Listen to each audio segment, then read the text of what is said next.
coming off losses into this game. NC State won the toss, elected to defer, so right from the get-go, we'll get a look at the Huskies offense, and that one sails through the back of the end zone out to the 25. They come, led by redshirt junior Ethan Hampton. Look at this. There's Ripken. Oh, there we go. It's a good get-off right there. That's that energy that NC State team needs. Ripken, of course, handles all the duties at the Durham Bulls, their minor league team here, named after the great Cal Ripken. Ethan Hampton is a redshirt junior, 6'5", 215-pounder, local kid out of Elburn, Illinois, won the job during fall camp, and very good numbers. 5 of those touchdowns came in the season opener against Western Carolina, and he played very well against Notre Dame. Did not turn the ball over. And we're going to be calling this name a whole lot today. That's Antonio Brown, but he is hammered all the way back to the 20-yard line. That'll be a loss of 5 on first down. And a good start is something this defense for NC State really needs, especially after last week against Clemson. And it's a defensive line under Dave Doran that's prided themselves on stopping the run. So far this year, hasn't really been the case. They gave up a bunch of rushing yards last week versus Clemson. Strong start right there by one of their best defensive players in Davin Vann. The veteran offensive line. In fact, this group has not given up a single sack in their last 6 games. Good protection here. Brown, he'll catch it out of the backfield. He had an 83-yard touchdown reception in the win over Notre Dame. And he's out to the 34. Well, let's see where they spot it. Closer to the 32, I beg your pardon. That'll be a gain of 11, so it brings up a third down. And we're seeing 2 things right away that NIU wants to do. They want to get their quarterback, Ethan Hampton, in rhythm, find easy completions for him. And his running back, Antonio Brown, is a dynamic weapon outside for him. We saw the first play, a handoff. They'll find different ways throughout this game to get the rock in his hands. Gavin Williams has checked into the backfield. That's their best receiver, the tight end Barnes, in motion and underneath, and that is good enough for a first down. The catch made by Trayvon Rudolph. They'll use him a little bit of everywhere. They'll use him in the pass game, they'll use him in the run game, and our ump cam right from the get-go. Best view in the house, baby, right there in the middle. Good little quick hitter, get the ball to Ethan Hampton's hands quickly. Trayvon Rudolph, most improved offensive player, was awarded that for this NIU team after spring, really coming along for this offensive attack.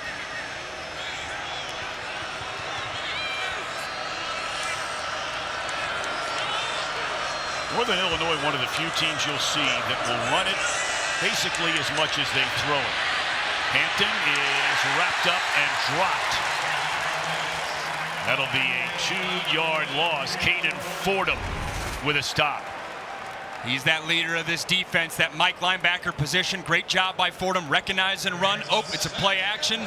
Run with the quarterback, making tackles in space. So important in college football. That's what offensive coordinators want to do, give you a one-on-one matchup in space. I don't care if it's a quarterback. Coming down with that tackle's big. That's what we're talking about. I mean, 54% passing yards, 46% rushing yards. They feel very comfortable playing either game. And Brown is some kind of player in that backfield. They give it to Williams, and he is wrapped up 4 yards behind the line of scrimmage. That running game off to a slow start so far. Devon Betty with a stop. You can see Isaiah Shirley, great job right there. He's lined up in the B gap, but then slants inside of the A gap. Throws off the movement of this Northern Illinois offensive line, which is an experienced bunch. Coming into this game, it's an offensive line for the Huskies that has 129 starts combined. This is a veteran group that's used to a lot of success. Well, Shirley played very, very well. And NC State was pretty unhappy about the way the defense played and competed a week ago. Blitz coming. And it's nearly intercepted. My goodness. DK Kaufman had it and then dropped it. So the Huskies will be forced to punt it away. This one got away from Hampton. You sail it over your receiver in the slot, and DK Kaufman, the transfer from Auburn, he's going to want that one back. Bringing pressure right in the face of Ethan Hampton. NIU picks it up, has some time, but he goes right in the slot to a double-covered receiver. Had one-on-one on the outside. Those are the type of decisions you can't make on the road versus a Power 4 team. AC Concepcion waits back on the punt, a short one. Basically, this checks up and it'll be down to the 36-yard line. So an early stop for the Wolfpack D. C.J. Bailey, an honest conversation with him. He said his biggest regret in his career professionally was leaving before that Orange Bowl game. He actually sat in the stands and had to watch the team that he had coached for 2 years. Very transparent, said in hindsight he would have coached that game and passed up on the NC State job, at least that year. Concepcion is dropped for a loss. They hand it to him on first down. But that's the one part. A lot of people all over get upset with coaches for leaving when they leave, but that's the way the game is played. And it's only gotten worse since that 2012, 2013 timeline with the early recruiting period. Now the December 19th, 21st time frame before Christmas. That means coaches need to start making decisions around Thanksgiving and whatnot. And if you're a team like NIU that was on a special run right there, it's a tough spot to be in if you're a coach. Loss of 4 on first down. They're going to hand it off, and not much running room there. Maybe got the 4+1 back on the handoff to Jordan Waters. C.J. Bailey is a true freshman. Grew up in Miami, Florida. Attended Chaminade Madonna High School. He replaced Grayson McCall in the first half of the Louisiana Tech game. He had some early jitters, but the bottom line is, in the second half, he led them in a come-from-behind win on 3 scoring drives and made his last start last week, his very first of his college career in Clemson, and hung in there pretty well. 3rd down and 10. Steps into the throw. A catch is made. I don't know. It depends on the spot here. They needed to get to the 46, and he looks like he might be a half a yard short. Do you think about going for it this early in the game? I think so. In the middle of the field and receiver-wise, you got to make sure you get the sticks. If you're Joe Lee, you're calling that play. That is a 3rd down call right there. You got to make sure when you're cutting back to the football that you're picking that up. But this early on in the game, looks like Dave Doran's going to elect to punt. And you heard all the boos from the crowd. You know, it's not been a pretty start for the Wolfpack. They had to come from behind to beat Western Carolina. They get blown out of the gym by Tennessee. They have to come from behind to beat Louisiana Tech. And it's a fake. And it appears as though they may have picked up the first down. So how about that? Those boos turn to cheers. It is a first down for the NC State Wolfpack. Kendrick Raphael, I believe, took the snap. Yeah, Tom, as we were talking, as we go to the cam, how quickly Dave Doran made that decision. You were kind of thinking, is a fake there? Maybe trying to draw him off sides. Something up their sleeve, especially early on in this game where, hey, for this NC State team, they've started slow all season long. Getting off to a hot start or a quick start in this first quarter is paramount. Well, they barely got it too, maybe by a yard, if not less. First down throw, rolling, and Bailey can run. He tucks it and fumbles the football, and it's recovered by NC State. It looked like Justin Jolie was the one who covered it up. Had some ball security issues last week versus Clemson a little bit. You love it, the fact that he can use his legs and can get out on the perimeter, but as a true freshman, got to tuck that away. And that's always the challenge when you have a true freshman quarterback, is when you're calling plays, you want to give him answers to the test. You don't want to just, hey, have him be on training wheels the whole game. Giving him answers, allowing him to use his athleticism is key, as we're seeing the slow starts for NC State so far this season. Well, you're not lying, although that'll be enough for a first down as the reception is made inside the 40-yard line, and that is Jolie. He is their second leading receiver on the season at 3 catches for 72 yards against Clemson. Yeah, we went to practice yesterday, and I was very impressed. Usually when a true freshman's playing at any position, but especially quarterback, when you're in walkthrough mode, there's either a veteran player tracking him the whole time or a coach tracking him the whole time. That was not the case with C.J. Bailey. They have confidence in him. He's been here since spring. By no means does he give any anxious energy that he's not ready for this moment. With the handoff, and Bailey throws. Catch again is made inside the 20, inside the 10. And stretching for the end zone, and they're saying he's out of bounds at the 2-yard line. That's the former Ohio State Buckeye Noah Rogers. who grew up in the area and has made a return home since leaving Ohio State. Little play action fake. You get Bailey on the move. It's his second progression, working left to right. Let's check these feet. Right as he gets close to the goal line, so far so good, and then that right foot's out. He'll be short of the goal line here as they marked him down, but no Rodgers. He's a playmaker, and you said it, transferred from Ohio State, coming back home, local kid, dynamic weapon for this offense. It's interesting, they're doing a lot of that. Bailey on the keeper, and he tries to spin his way inside the end zone. Penalty flag comes in late behind the line of scrimmage. You know, Rodgers was a #1 high school player in the state of North Carolina 3 years ago. He was a top 10 receiver in the country. And a lot of top guys go play receiver at Ohio State, as we know. But he wasn't getting any playing time, and he came back home. Illegal block below the waist. Defense, number 9. Penalty is half the distance to the goal. Automatic first down. Nate Varkarsel, that's a big penalty. And it's a unique one. That might be the first time I've seen that penalty so far this year. It's going to be on the left side of the screen. Let's see him engage. Yeah, you can't just chop down at the legs there. Going to see him just chop down. He's trying to cut and allow his buddy to make a tackle behind him. But if you're outside the tackle box and enter inside the tackle box, you can't just go straight at the kneecap. You got to at least engage like you're trying to make a football play. 8th play of this drive. First possession of the game for NC State, trying to cash in with a touchdown. The quarterback will get to the end zone. And C.J. Bailey gets a Wolfpack on the board.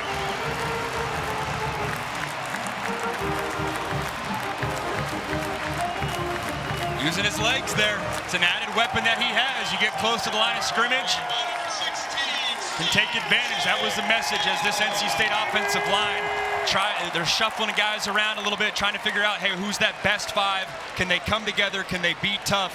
That drive right there is certainly what their head coach Dave Doran wanted to see. Kanoa Vine set for the point after. NC State has not missed a point after touchdown in forever and a day.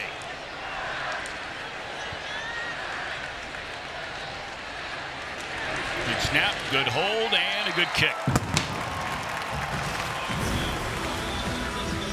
So a little different story this week than last week. The Wolfpack on the board.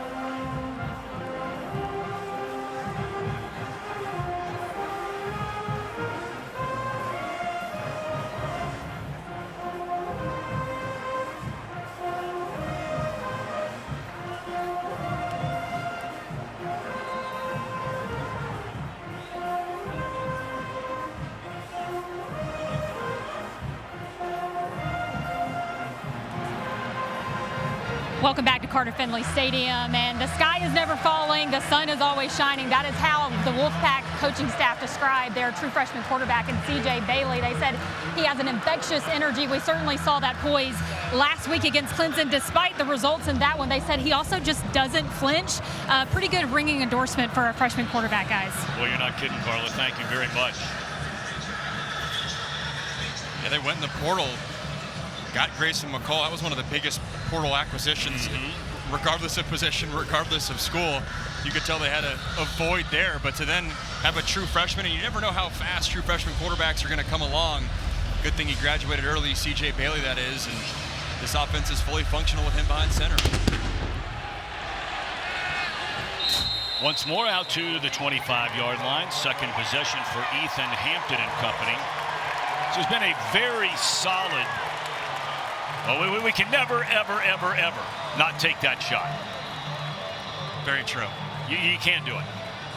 That's hitting home for a different portion of our viewers. The people that are not participating in the beer day, the America Beer Day, maybe there's correlation to the dog fans and the beer fans, but you know, we got something for everything, I guess is what I'm trying to say. I did not know today was National Beer Day. But, I mean, what better combination could there be? Parents' Weekend and National Beer Drinking Day here at NC State. First big hole of the game, and that is Brown. He's out across the 35 and a first down, a carry of 12. This guy is a player. In fact, there's a real good chance you might watch him on Sundays next year. Yeah, I asked his head coach, Thomas Hammock, I was like, Coach, no offense, but how did you keep a guy like this? He's been doing this at a high level at the MAC for a very long time. And in today's day and age with college football, if you look around the landscape, those guys usually get poached and go to bigger schools. But Brown is the guy in this offense, and he knows that he'd rather be the guy rather than just another weapon at a bigger school. They fake it to him this time, and they throw wide open down the middle of the field. Thrown behind him a little bit, but a nice catch made by Brock Lampe, senior tight end out of Kenosha, Wisconsin.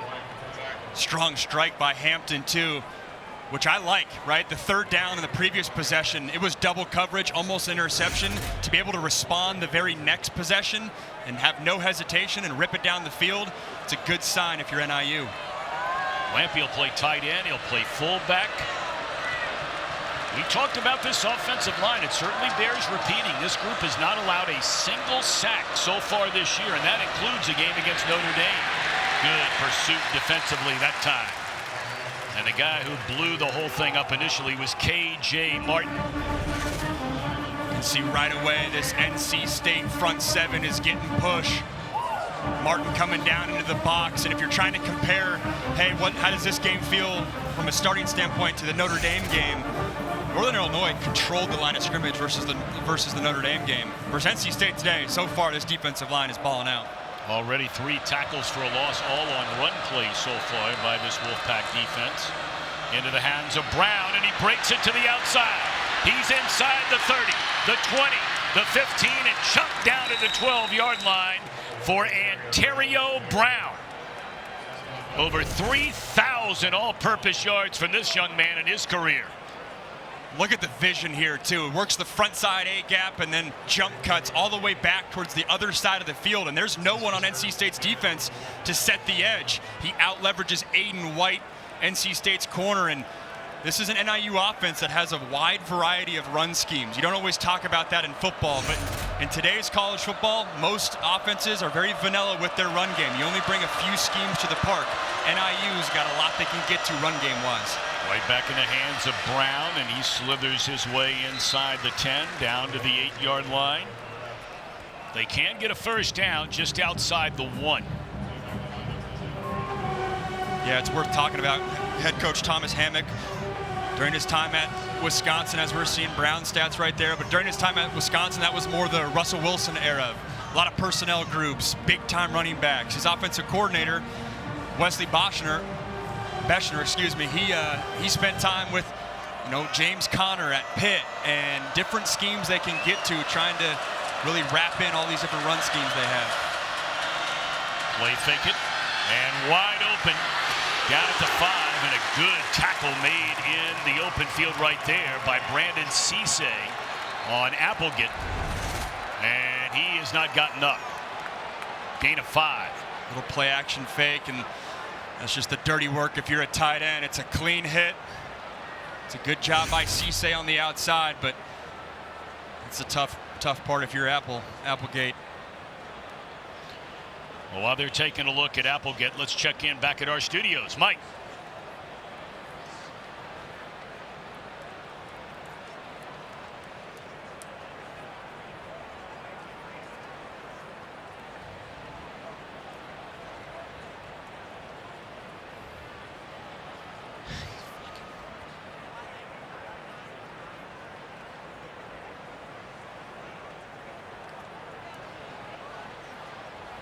All righty, sir. Thank you very much. I tell you, the Kentucky-Ole Miss game is a game that I'm interested in keeping an eye on. Remember, Kentucky got blown out of the gym by South Carolina.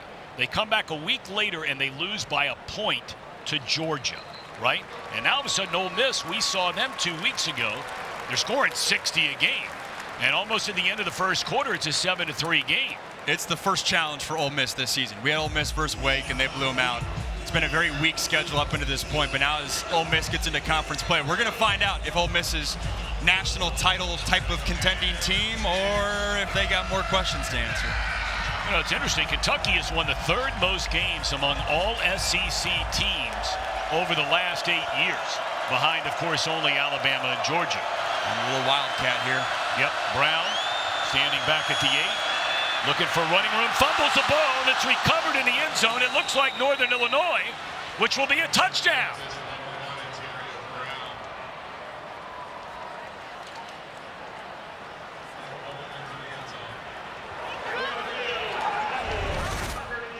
What a play. You had Brown working that 8 gap right behind his fullback, Lampy. Good thing you have a fullback right there. It's very rare to have fullbacks in the offense today. Man, are they glad they have one right there who's athletic enough to be looking for the football. And it's interesting, Gavin Williams, their backup running back, their second punch is usually the Wildcat quarterback. Going with Brown there, obviously dynamic weapon. Seen a couple of those fumbles, but Lampy, huge heads-up play for this NIU offense. NIU has made 263 consecutive. If that one stands, there's a penalty flag down. But Huskies kickers have not missed a point after in 8 years. Offense, 5-yard penalty, play the try. Well, they're going to make it a little bit tougher now. Love the response from this NIU offense, too. On the road, playing a Power 4 team. Run got stuff there on their first few tries.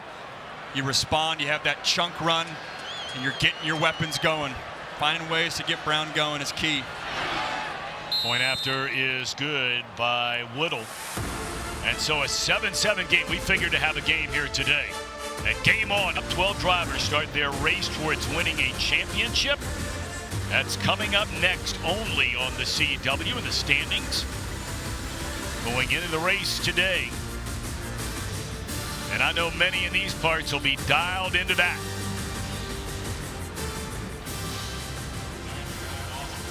It's another big sports weekend here on the CW. Glad you're able to join us today. 7-7 game. Wolfpack to get the football after scoring on their first possession. And here's DK Kaufman. And he's out to the 35-yard line.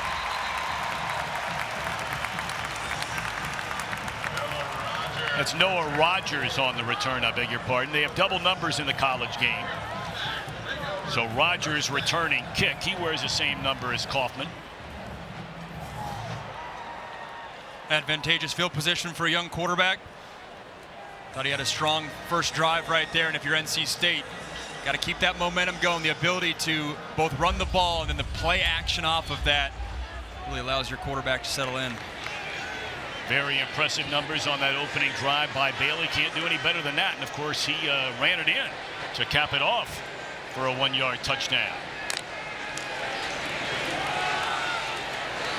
Not much running room. A gain of 2, maybe 3 to Kendrick Raphael. He led the team in rushing against Louisiana Tech and then followed that up with a career-high 91 yards rushing against Clemson. Also had a touchdown last week. It's Damon Taylor on the stop right there for NIU. This is an NIU defensive line that they really like. They can get to 3 different defensive tackles. That's always the concern when you're playing up a level, is how do you hold up front, both offensive and defensive line-wise. No concern going into this game for NIU. Called a 2-yard gain, so it's 2nd down and 8.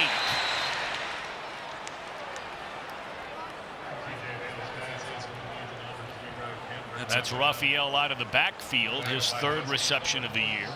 That's a great play right there by Jaden Dolphin, too. Former walk-on, played safety, now moving inside of the box at that linebacker spot.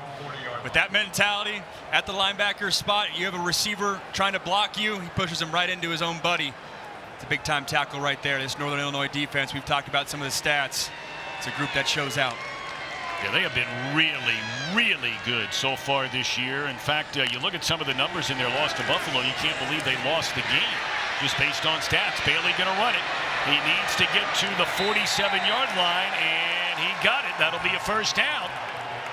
There is a penalty flag, however, in the backfield. This one might come back.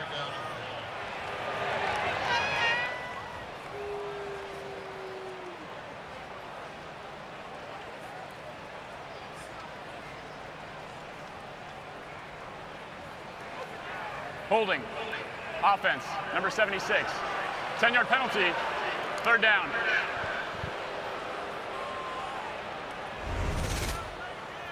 You're going to get 76. I think it might be a mis-ID. I believe it's 75. Anthony Carter Jr., the guard that is, just tugging the jersey.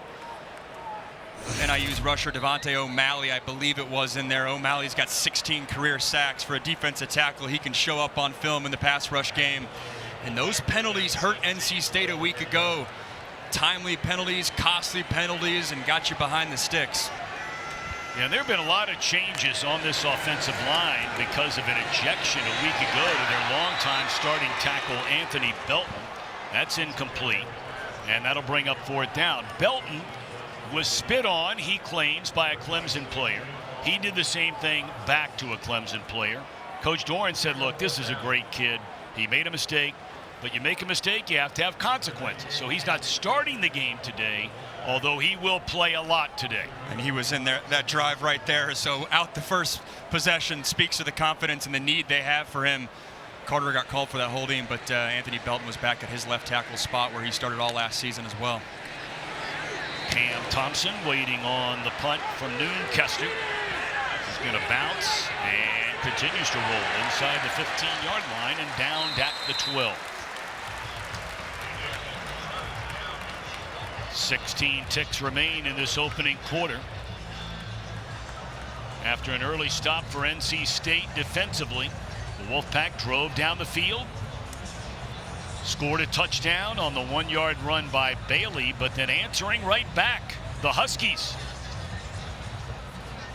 You know, it really is amazing when you look at those stats from last week. They lose 23-20. Northern Illinois held Buffalo to 184 yards. They had a 14-3 lead, but they missed a couple of field goals in the second half, couple of big plays along with a turnover, and it got away from them fresh off the heels of stunning Notre Dame in South Bend. Here's Brown. That hole is plugged immediately. That's C.J. again on what will be the final play of this opening quarter.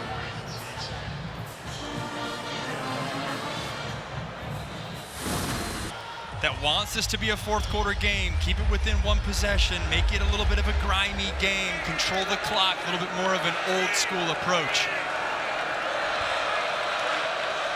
Brown had the long run, a 34-yarder on the scoring drive. Outside of that, he's been pretty quiet, but a solid gain there on 1st down, close to 5.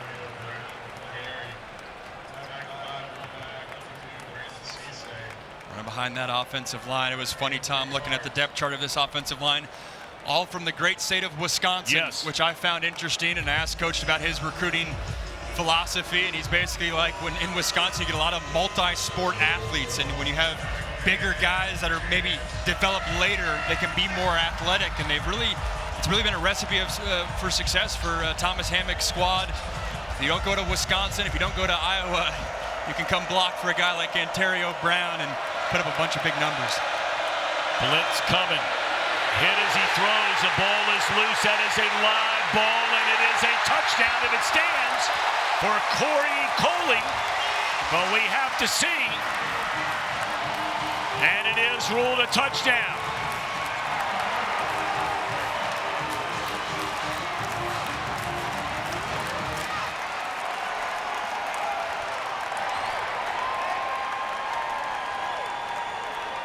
They dialed up a cornerback blitz, or in this case, safety blitz. DK Kaufman coming down, goes unblocked. You're going to see right here in the cornerback spot, he really is a safety on the depth chart, though, because they want him pinning his ears back. Quarterback doesn't recognize it. You always got to be wary when a safety is rolling over the top. You always run the risk of a cornerback blitzing. DK Kaufman, he showed up early with an interception almost right there with a sack, scoop, and score. That is the first sack allowed by this Northern Illinois offensive line this season. And boy, that's making the most of it. Strip sack, touchdown, 14-7 Pack. Credit the defensive scheme, too. Like I said, Kaufman is a safety body. Usually plays that free safety position. You line him up back corner, alert, he might be coming. Offensive line doesn't pick it up, and quarterback got to get that rock out of your hands. But what a play early, sparking not only this defense, but this entire team.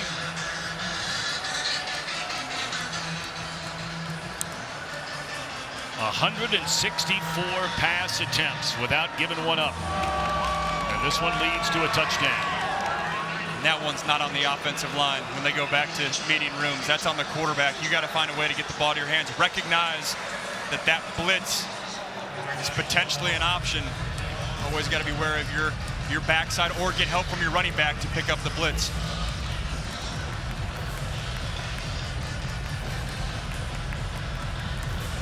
NC State in second lead of the game, jumped out 7-0. The Huskies tied it up, and now the strip sack recovered for a touchdown by Coley and out to the 25.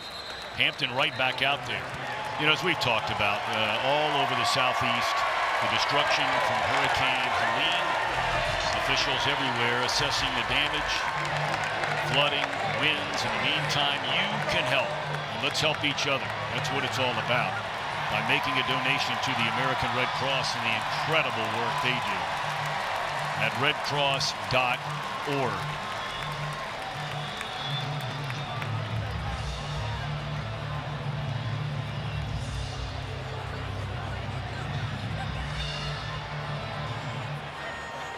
We got to go back a long way. 2003, that's hard to believe. The last time a fumble was returned for a touchdown. Mario Williams territory. Well, that had some hair on it, and right through the hands of the intended receiver, Keyshawn Pipkin. He does not have a catch this year. That looked like a ball that should have been caught. Curl route, windows wide open. I like the call. Anytime a quarterback gets hit or maybe makes a mistake, go right back to a passing option to allow him to settle in. I think Ethan Hampton's glad that Mario Williams is not playing for NC State's defense today, or else the sack we just saw would probably be happening a little bit more today.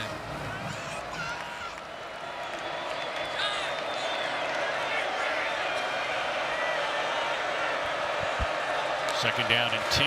They'll put it in the hands of Brown. And he's wrapped up, spun down short of the 30. Bring up a third down and a long 5, maybe 6. It's NC State defense trying to pick it up, Carla. Yeah, absolutely. They know that defense has really been their calling card the past couple of seasons. That's not been the case through the first 4 games. So what do? Well, defensive coordinator Todd Gibson called a meeting this week with all the defensive players, all of the coaches. He said usually we watch 2 to 3 plays. He said no, everybody was there. Everybody was held accountable. You know they love to see that scoop and score. No doubt about that. I mean, it was a humiliating day for that defensive group. This man, Tony Gibson, can get after it. I'm sure that meeting wasn't fun to be a defensive player. Quarterback in trouble, and he is dropped. It's not a sack. He picked up yardage, but he's short of a first down up to the 28.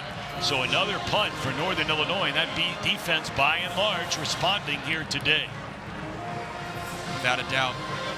We saw NIU respond after their first drive, in which they had that 3 and out.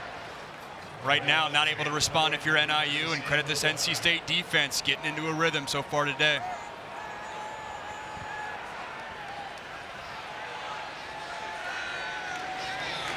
Jalen Coit standing back at his own 25. He'll signal a fair catch and make it at the 28-yard line, a 40-yard punt.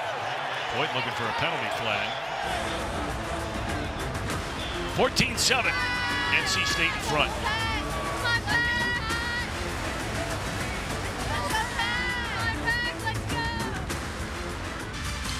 You're watching CW Football Saturday, presented by Verizon. NC State has been mighty good here at Carter Finley Stadium.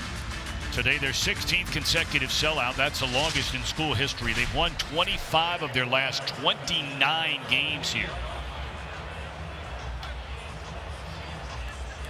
Cool stadium, too. We were talking about it off air. You know, comes down into the ground. A lot of these stadiums where you can fill it out always feel special. Yeah, it's really, really nice, and you couldn't ask for a better weather day. Flag down, Waters breaking a couple of tackles, but again, behind the line of scrimmage in the area generally where you see offensive holding, but we'll see. Holding. Offense, number 82. 10-yard penalty. First down. It's Keenan Jackson, a backup freshman wide receiver. He's coming in motion right there, sliding across the screen. Just gets the outside shoulder pads of Jacob Finley, the corner for NIU. It's always tough when your running back starts down the right side and then jump cuts back to the left.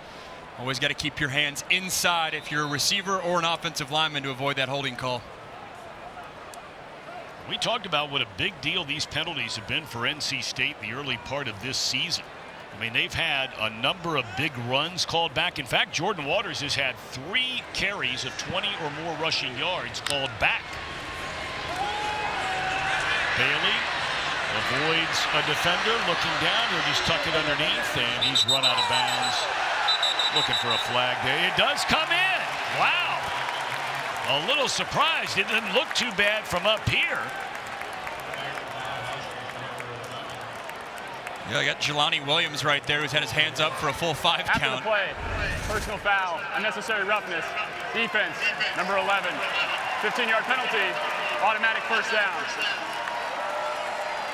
It's that little shove at the end. He engages with him in the field of play. It's right. Ooh, man, there's not a lot there. There's not a lot there. The quarterback's momentum is going to the ground. The ref saw that as I'm throwing you to the ground, but I think that's more of just momentum. I think Jelani Williams has every reason to be frustrated there. Especially off the fact of, Tom, you just said it, you were ahead of the sticks if you were NIU's defense because of the holding play right there. Now you just give it right back to him. Yep, automatic first down after the penalty. It's up to the 36-yard line. And a carry is up to the 40. That'll be a gain of 4 for Raphael, who's getting a few more carries early in this game. After the last couple of games, we talked about how well he played. Tackle there by Roy Williams, and I think this is a big game for the backside defensive ends for Northern Illinois because NC State runs a lot of outside zone schemes that naturally the ball cuts back against the grain, and if you're that backside defensive end holding down your spot, you have to be disciplined and tackle in space, which is what Williams did there. Give it to Raphael again, and another penalty flag comes in. And you got to believe this is probably another hold. Holding, offense, number 65, 10-yard penalty, second down. Jacarius Peak, the right tackle, who's had to move around on the line. Yeah, they're going to get Zeke Carell and Peak right there. Center and left guard, center and right guard working to your right. Credit the defensive line for NIU. They're saying all week was disruption is production. Well, disruption is leading to holding penalties so far today. You know, you look at this defense and what it did against Notre Dame. Only allowed 123 rushing yards, 163 passing yards, and the Irish were just 3 of 10 on third down in that game. So they dominated Notre Dame. And a wide open receiver, Concepcion, out at midfield, and Bailey missed him. I mean, this was a legendary win in the program, not only for NIU, but for the MAC. It's the win of the college football season so far. First time a MAC school has beat a top 5 team. And the first time they've beaten a top 25 team in the last 11 years. And I said this in the open, but the most impressive thing was how they did it. It wasn't trick plays and you're getting turnovers and, you know, advantageous gimmicky plays. They just out-physical Notre Dame, which is very rare for any team to say. That is an excellent defensive play made out there in space by Jay-Sean Prophet, senior out of Pompano Beach, Florida. Second-year starter and an all-MAC performer. So NC State forced to punt it away, and again, penalties, you brought it up. You know, behind the chains. They got one penalty in their favor, but then committed another, the third holding call against NC State already today.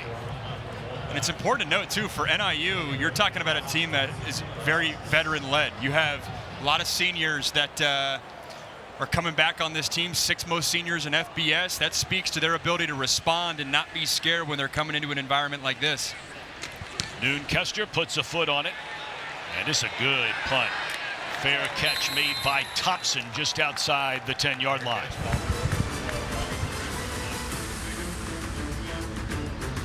But either way, here we are. Oh, I think you gained a lot of respect. There's no doubt about it. I'll take it. You and your bride on there. Here we go. Running room by Brown. He's up to the 15-yard line on a first down carry. You know, remember Boston College, Thomas Castellanos, their outstanding quarterback, is injured today. Yep. So he's not playing. And BC has been off to a really impressive start. Shows the importance of having that second quarterback. Most teams, to get through a full year unscathed is rare. We're seeing it right here with NC State having to go to C.J. Bailey in this game. Being able to fully function with your offense is a luxury to have. Not every team can say that. And with a gain of 3, they'll give it to him again. And what a nice tackle. We've seen a couple of those from each team today. Out in the open field. That one by Bishop Fitzgerald. And we've been calling a bunch of DK Kaufman. Well, the other safety is Bishop Fitzgerald. And anytime you're having safeties on back-to-back possessions, making plays at the line of scrimmage, if you're an offensive coordinator, an alarm has to go into your head of, hey, maybe we should start play action in these guys and throwing it over their head. Getting so advantageous of coming downhill. You're always vulnerable of over the top. Tony Gibson runs that 3-3-5 defense, which is unique in college football. You're seeing more of it. The 5 stands for 5 defensive backs on the field. Gives you a lot of athleticism to play with. Well, they're going to run it on 3rd down and 10.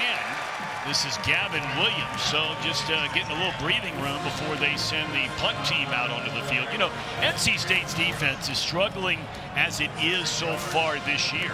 Remember, the Wolfpack have led the ACC in total defense 3 years in a row. So they've proven this system, I guess, right, works. They felt like their DBs were playing on their heels last week versus Clemson, being very reactionary so far today. Certainly playing on their toes, feeling the impact of those defenders coming downhill. Short punt and a fair catch right at the 44-yard line. 38-yard punt. Great field position for NC State, leading by 7.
Let's take a look at today's game summary presented by Pacific Life, creating financial security for over 150 years. And it started with C.J. Bailey, a little designed quarterback run for the true freshman, getting in there for an easy 6. And then we had a fullback sighting. If you missed it, great to see Brock Lampy get in there on a fumble, but that he ultimately recovered. And then another fumble forced by DK Kaufman, who's really showed up on film today. Safety position, lined up at corner right there, comes on a blitz, and that's really been the difference-making play so far today. best starting field position of the game for the Wolfpack. And looking for the long ball down the sideline, and a flag comes in. Noah Rogers, the intended receiver. Amarian Knighton. Pass interference. Defense, number 5. 15-yard penalty. Automatic first down. Or not a spot of the foul penalty in the college game, as you know. This is one of those where you're almost getting rewarded for a bad throw. It's inside and underthrown. You know, Knighton has a right to make a play on the ball too. Does he get his eyes back? He does. He's tangled inside, but man, there's not a lot there, especially again, that's just a bad throw. So I know the refs aren't necessarily thinking about that, but you're getting rewarded for a play that easily could have been intercepted if you're in the right spot defensively. That's a couple of 15-yard penalties that have gone against the Huskies so far today, where you could certainly raise your eyebrows about the call. Big running room this time for Jordan Waters, and he picks up a first down inside the 30. We haven't called his name yet today. Love the patience right there on the run, really setting up the blocks. It's hard to do because you get on the outside edge as a running back. You want to put your left foot in the ground and cut up and go. But you got those big boys in front of you. Take advantage of them. The Duke transfer that had a ton of success. 23 rushing yards there before transferring to NC State, and they feel like the strength of their offense is this running back room. He had 12 rushing touchdowns last season for the Blue Devils. And the quarterback keeper. And he's wrapped up as Bailey at the 23-yard line. Nice pickup there. It's a good pickup by this NC State offense, but a touchdown saving tackle by Jake Gassaway, the reserve linebacker. Had a blocker in front of him, sheds that blocker and comes up with a tackle in space. If they hold him here or hold him to a field goal, credit Gassaway for getting in the way. So it brings up a second down and 4, closing in on 6 minutes to go until halftime. Wolfpack trying to add to a 7-point lead. That's Waters again. He'll be short by a yard, maybe 2. Third down upcoming.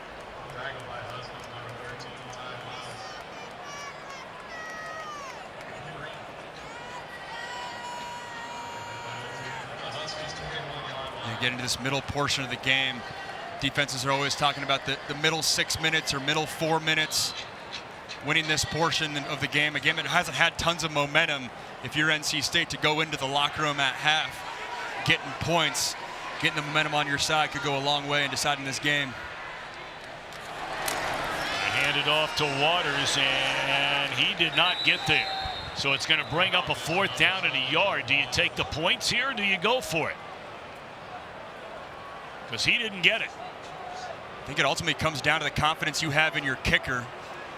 This is certainly within range, but not necessarily a chip shot. And you get the feeling this is going to be a ball game. And I think you take any points that you can get. Feels like it has the recipe for in a 1-2 score game. Difference between 10 or 7 could decide decisions in the second half, in the fourth quarter. It's be a 38-yard attempt for Vineset, who's hit on 5 of 6 so far this season. His only miss a 48-yarder. He's hit from 52, so plenty of leg. And that one is good. So you take the point, stick them in your pocket. And what a stop right there for that Northern Illinois defensive line. 3rd and short. Again, that defense responded. We told you they feel good about their defensive line, but like you said, taking the points, going up 2 scores. In the game that's been neck and neck so far.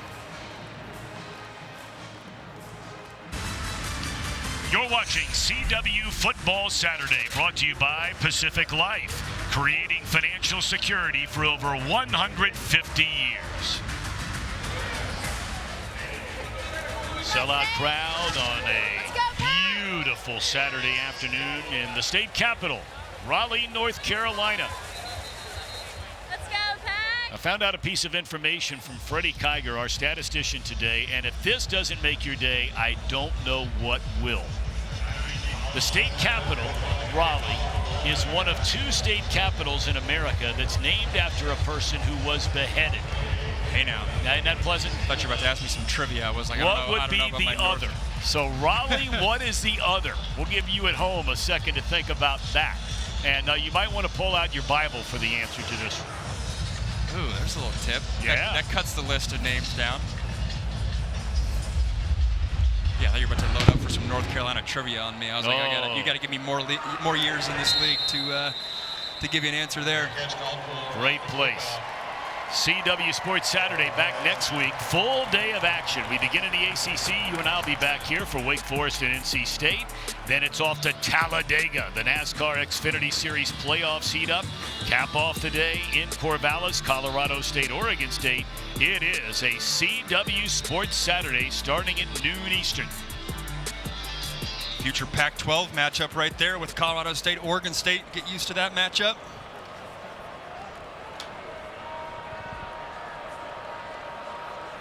And the dominoes just continue to fall everywhere, don't they?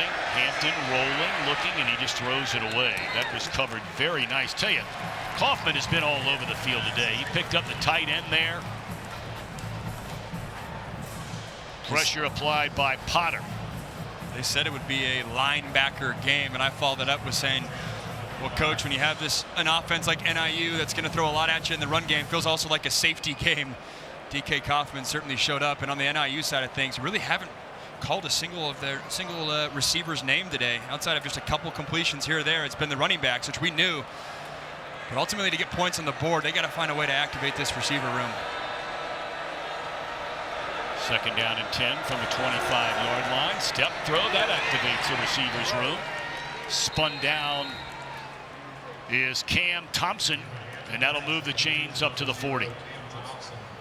Yeah, I say that just you get the sense that NIU or North Carolina State's playing downhill. Their safeties, the corners, being aggressive, softening them up a little bit by getting some possessions on the some completions on the outside. It's rare to see NIU not huddle up. They're in hurry-up mode here, trying to pick up some pace to this offense, which is sputtered outside of a couple of good runs by that guy, Brown. That's another good run. Pick up a 4, bring up second down as we close in on 4 minutes to go until halftime, and a 10-point Wolfpack lead again, and hurry up. Sometimes you do that if you're a play caller to get your quarterback in rhythm too. He's not thinking as much, not having time to process every decision in the huddle, and you just go out there and react. I like this decision, especially only had 6 attempts going into this drive. Allow your quarterback to settle in a little bit, just get him in rhythm. You see that oftentimes in the NFL where offenses are struggling, they get into 2 minutes and their quarterback starts dicing them. There's something you said about getting in rhythm and hurry up. Well, they spread it out and then they hand it off. That's a good way to do it. Second down, solid carry up to the 49-yard line. It'll bring up third down and a yard, trying to keep this drive alive and trying to put up some points before halftime. You have to think too, 2-score game on the road. MAC school coming into an ACC school might be in 4-down territory, and if you are, this could potentially be, if you have a shot play or trick play in your back pocket, this could potentially be the time to catch them off guard. But this is also an offense that has 2 fullbacks they feel comfortable with, multiple tight ends they feel comfortable with. This plays right in their wheelhouse. And they give it to the fullback. Ramrods his way, does a big fella Lampy for a first down. That's a load, my man. 252 coming at you. Little wing T offense right here. 2 wing backs. Your tailback's a fullback. Lampy's made for that play. Right behind his guys in the A gap. Get your pads down. Low man wins. Lampy at 252. That's a lot of man to stop right there in the A gap. Well, it was interesting. You know, you look at Coach Hammock, and his background before he took this job was a running backs coach for the Baltimore Ravens in the National Football League. More on that in a minute. Hit as he throws down the middle of the field. What a catch made inside of the 5-yard line by Andrew McElroy. What a play that was. First and goal for NIU. 42 yards. He does it with a little and one. You can see the shoulder pad right there. I thought they were tugging his jersey the whole way. We saw a PI on the last possession. I'm surprised they didn't get a PI there. It doesn't matter for McElroy. He goes up, high points that thing. That is a phenomenal catch by the senior receiver, 6'3", 192, using that frame to go up and get that thing. Wow. 6th catch of the year for McElroy. Grew up just out. Thanks, Mike. My man Pitsy back there again today. Good stuff. Former star at UCLA and later the NFL. Brown in the backfield on a first down and goal. And a run formation, and it is a run. A gain of a yard, maybe two. You know, we're starting to talk about Coach Hammock and being the running backs coach for the Baltimore Ravens. Remember that the Ravens during that time, one of the few teams to use a fullback. Young man out of Lodi, Ohio, went to Harvard, Kyle Juszczyk. And so he implements a little bit into the offense now that he's at NIU. Without a doubt, one of the best fullbacks in the game. You have that with Lamar Jackson, Derrick Henry, Juszczyk. Mentioned it earlier, you had the Russell Wilson era at Wisconsin, which was, as we know, big offensive linemen, tight ends as well. And then offensive coordinator, Schonner, spent time at Pitt, which was big on that outside run scheme, perimeter runs. There's just a lot of different offensive minds and thought processes they're able to mold together. Well, if you're looking for a cable news network that respects all Americans, and you have a new home with News Nation. See why News Nation is America's fastest growing cable news network. To find News Nation on your screen, go to joinnn.com. You and I have been regulars on News Nation the last 3 weeks. Making it a habit of it. Saturday mornings, get to the stadium early and tune in. How was your segment today?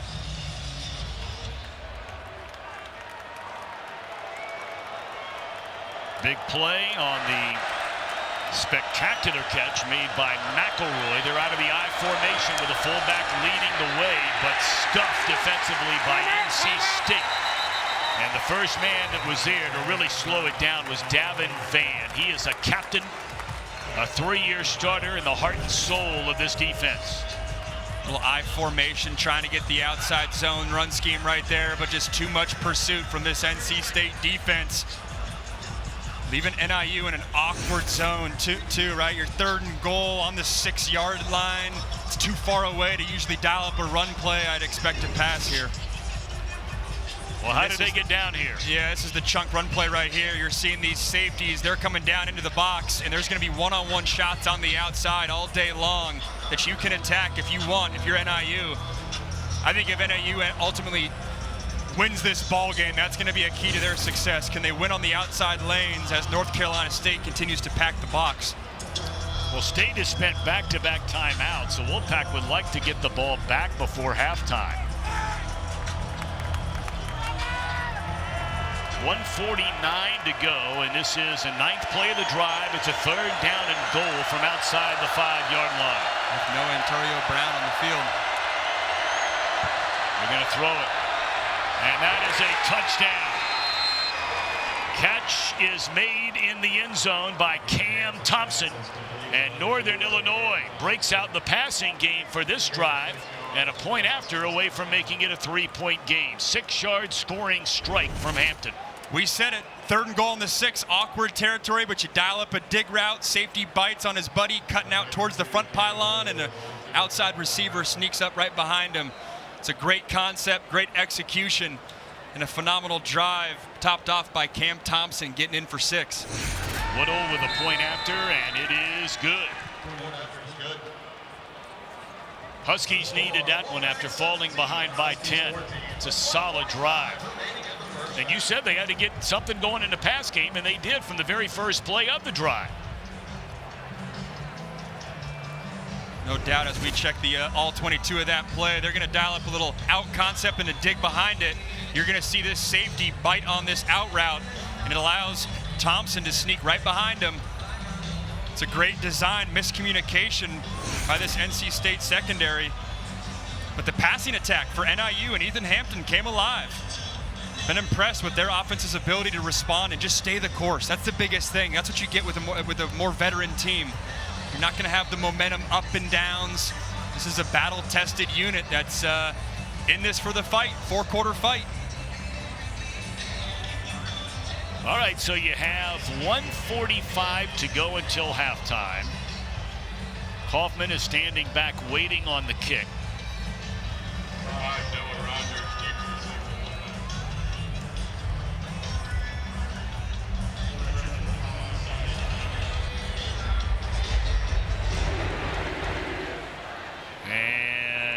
Kaufman will take a knee. So out to the 25-yard line. A reminder, Tuesday nights are about to get a lot bigger on the CW network. Our premiere of WWE NXT is this Tuesday live from the Windy City. That'll be going on.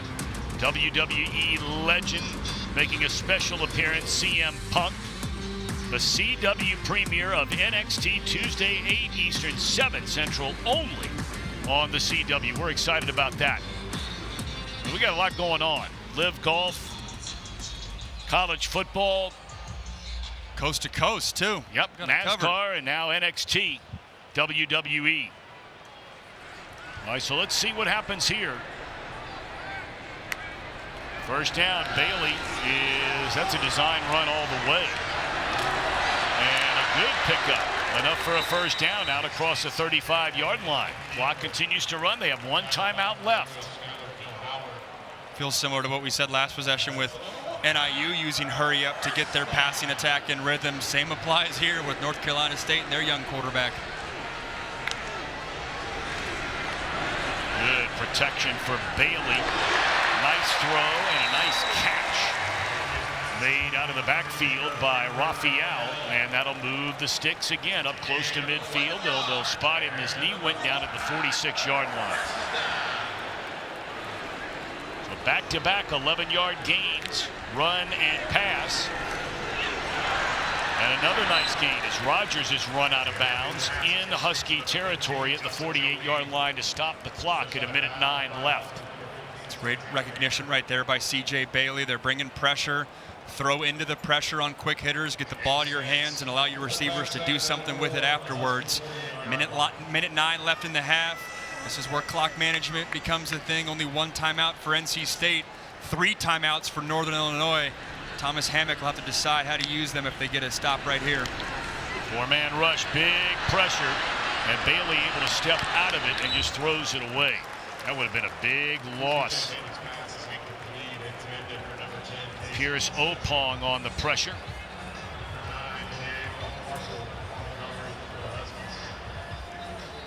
NIU mixing up the looks a little bit. Play before bringing 5 or 6 guys. That play just rushing 4.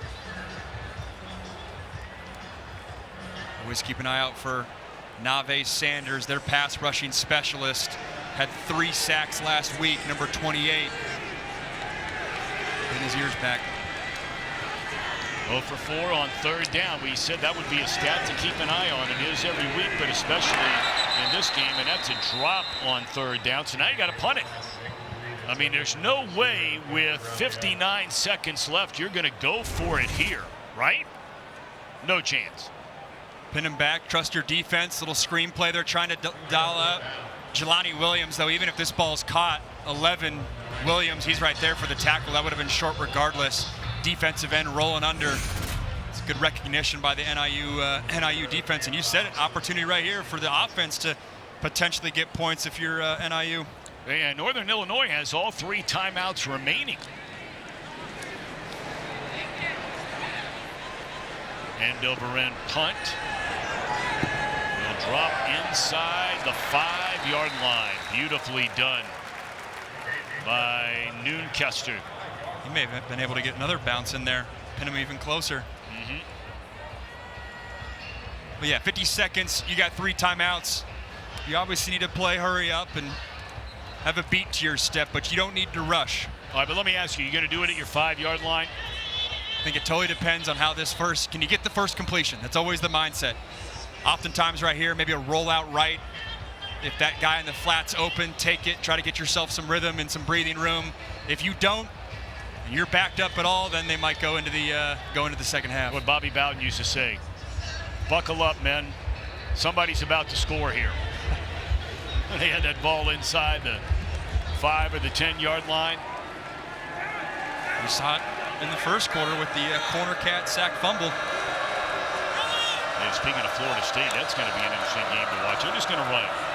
And Brown gives them a little bit of breathing room, but they're in no hurry, it doesn't look like, to get up to the line of scrimmage. They will not spend a timeout. Clock continues to run under 40, and they're going to get to the line of scrimmage.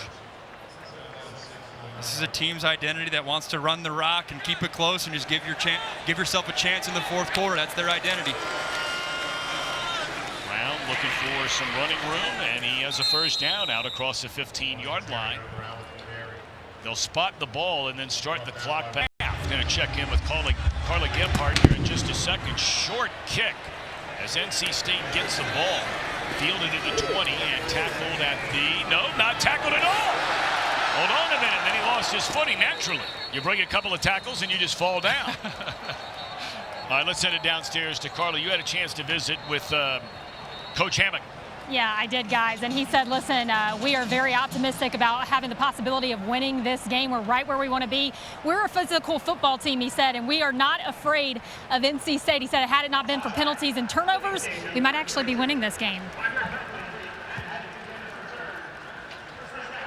The stat that jumped out to me when we were talking with Coach Hammock, he made reference to 41% of games in the MAC last year came down to one possession. He was speaking that through the lens of just how even the playing field is in that conference. But in a game like this, with guys that have played a lot of football in this uniform, it's got to give you a lot of confidence, especially as you get into the second half of this ball game. You know, the two programs that have been steady as she goes for a long period of time have been Northern Illinois and Ohio University. They've been to the most bowl games of any two programs, but Toledo has been the dominant force the last year or two, and there's some talk that the Mountain West Conference would like to bring Toledo into the fold.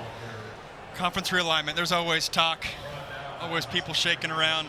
I feel like for the most part the MAC was insulated though throughout all these conversations, not getting poached by not having their schools get poached by their conferences. It's a great league, and I'm biased, I'll be the first to admit, having gone to a Mid-American Conference school, the Ohio University. It's really the last, or one of the last, truly regional conferences. Gain of 2 on first down, and just covering up the snap. It looked like Bailey just mishandled it. It didn't look like a terrible snap, maybe a little bit low and to his left. But that will be a loss on the play, and immediately you're looking at a 3rd down and 13. It's been a very quiet day so far for the big star sophomore KC Concepcion. Yeah, came into this game today second in the ACC in receptions. They haven't found a way to get him the ball, and again they find themselves 3rd and long. Coach Dave Doran said it. Got to get yourself to more 3rd and manageable. 3rd down and across the middle of the field, way too high for the intended target, Concepcion. So it turns into a 3 and out after a penalty got him all the way out to start this drive to the 33-yard line. Northern Illinois is going to get the ball. Yeah, in terms of the passing game for NC State, it's been a lot of play action, rollout type of plays. You haven't seen a lot truly from the pocket, and 3rd and long's tough. That was a better throw. Nate Valcarcel, the safety for NIU, might have picked that. Good hang time on this punt, and a fair catch at the 22-yard line by Cam Thompson.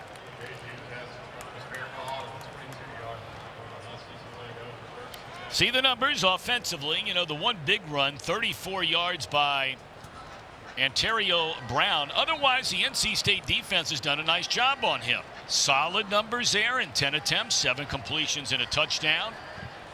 The big play made by McElroy on the bomb towards the end of the first half just made a spectacular grab, setting up the touchdown. That to me is the X factor in this second half. Can the receivers be productive? You know what you're going to get from Brown. For the most part, you know what you're going to get from Hampton. If the receivers can come up with a few big plays, that could go a long way. And flushed out of the pocket, the ball is loose again. Is it another defensive touchdown? No signal given. Apparently it's a turnover. And recovered by NC State. That's Brandon Cleveland picking the ball up after Van was the one who stripped it loose. Huge play for the Wolfpack defense. We saw it in the first half. NC State coming up with a sack close to NIU's territory. Have Ethan Hampton's trying to roll out of his left, and Davin Van says, I got the speed to run with you. He punches it loose, and his buddy Brandon Cleveland picks it up. Man, those have been the 2 most important plays in this game. Earlier on with DK Kaufman off the edge, and then this time Van who's been right in the middle of that NC State defense, not only this year, but the past couple seasons, a major factor in showing out there. Get that turnover bone going on the sideline for the Wolfpack. Whoever has the most signatures on that thing at the end of the year gets to keep it. If you're Hampton, when you roll out, when you drop step and you leave the pocket, you got to know guys are coming, got to protect that ball. Can't give it up. Quarterback keeper and stuffed, may have lost a yard, or I beg your pardon, that was out of the taking the direct snap was Jordan Waters out of the Wildcat. So second down and goal now from the 2. And Bailey back in there. Man, that play's huge. NC State's offense hasn't been able to generate momentum today outside of that first drive. It's really coming down to just a couple plays. Let's see if this NIU defense can bow up, though. Well, you got to give the defense a chance to make substitutions here, and that's why now it's blown into play. Second down and goal, Bailey out of the shotgun. And they pitch it to Concepcion, trying to turn the corner. Spun off one tackle, but can't run through another. And that is beautifully played on defense. Jaden Dolphin. This is a great job by this corner. You mentioned it. Dolphin on the outside edge right there. Sets contain. That was a key in this game. Can you set edges and keep contain on a defense or versus an offense that loves that jet sweep game? It's a great job by the secondary. You don't often talk about safeties and corners making tackles near the goal line. But when they're asked to do it, it's a great job showing up. Concepcion in the backfield standing right next to Bailey. And now Concepcion in motion on a third and goal. They get it to Concepcion and he will get into the end zone. It is a touchdown for NC State. Lost a yard running, lost another yard running, but they connect to Concepcion, who was put in motion. This guy's been a touchdown machine since coming to NC State a year ago. It's their first third down pickup of the game, and they go find their man, Concepcion. We saw this play yesterday at the Friday walkthrough. Had a feeling they'd get to it early. So tough defensively when you line them up in the backfield, motion them out wide. The man-to-man coverage guy, it's hard to stick with it. It's a long way to run, using the skill set and the speed of your skill receiver. You know, the McMillan kid out at Arizona is the only wide receiver in all of the FBS that has more receiving touchdowns than Concepcion over the last year plus. That is good company to be in. NC State second half, it was recovered at the 1 yard line. And then the scoring strike from 3 yards out to Concepcion from Bailey. So a 10-point lead for the Wolfpack. And again, this one booted back through the end zone.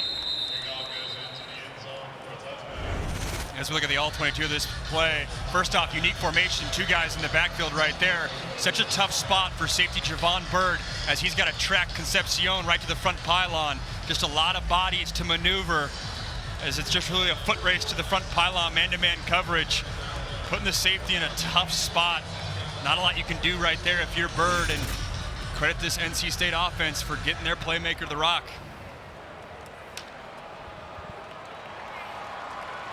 Well, Hampton was so good the first 2 games of the year, including the win at Notre Dame, second game of the year. They handed off to Brown, and he's been bottled up outside of the 134-yard run. Been a very quiet day for Brown. Came in averaging almost 4.7 yards per carry. It looks good today because of that one lone big run.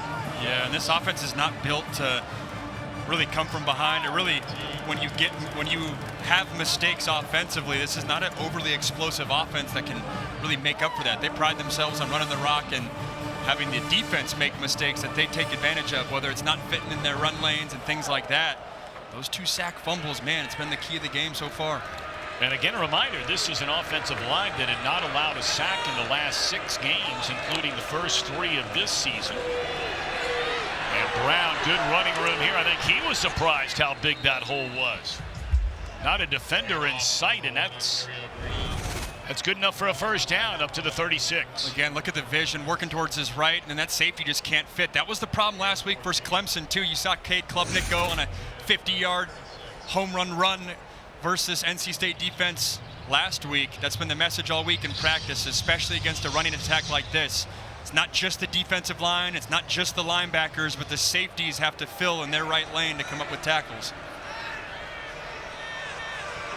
1st and 10 to the 36-yard line. Brown stays in the game, and once more he'll take the handoff, and once more he has running room. Boy, they're blowing open some holes now all of a sudden, and that's another 1st down, a gain of 11. And that hole was as big as it comes. They're not going to block 97 right there, force him to be in a bind. That's as big as it gets, and it's because you have tight ends working towards your right. The defense has to respect that. You got the offensive line flowing to your left. Well, what does that leave? It leaves for a wide open middle of the field. No one accounting for that. Closing in on another 100-yard rushing day is Brown. He's been doing that since the day he stepped on campus. We brought up earlier over 3,000 all-purpose yards. Been a better receiver this year. Quarterback is going to hang on to it. Spins out of the tackle, and the pile will push him forward. That turns into a decent little gain. It looked like it may have been a sack, and it turns into a 3-yard pickup. It's been a little bit of the theme for this NIU offense. After a critical mistake, they just get right back on the horse, putting drives together, right back to their identity, running the rock, chipping away at it. Success at the end of the first half was coming up with the big play. You mentioned it, the big run to Brown in the first quarter, and then the over-the-top throw to McElroy. It feels like they need one of those here. Sellout crowd on hand here today at Carter Finley Stadium. 16th consecutive sellout. That is a school record. And here's Brown once more. He's caught from behind this time.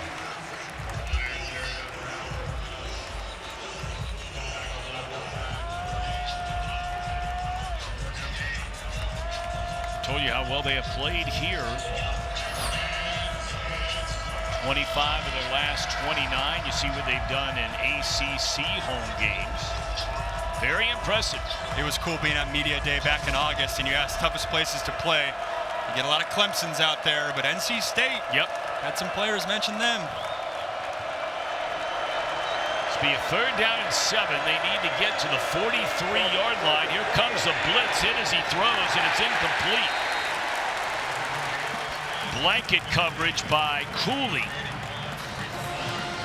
And it looks like Northern Illinois is going to punt on 4th down and 7 from midfield. Yep.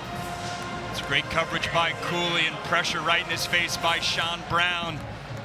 Cooley played nickel. Sean Brown used to play nickel in that safety spot, now beefed up playing that linebacker role.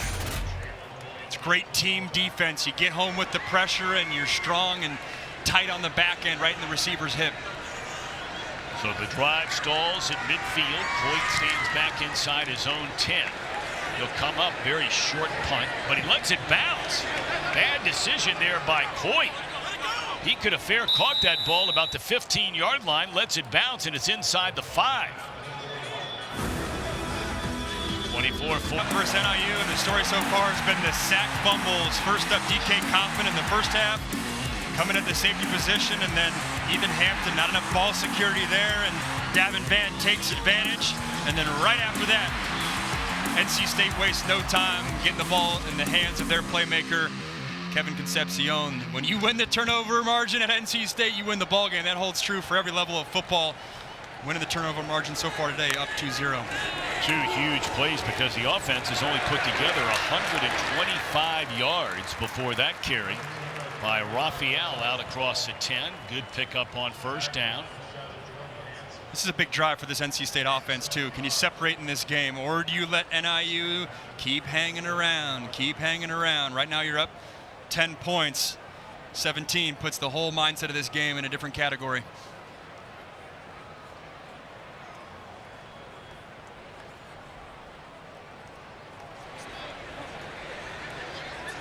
Raphael stays in the backfield. That's Rogers in motion. And that was ugly right from the start. And a flag comes in. Is that going to be a late hit?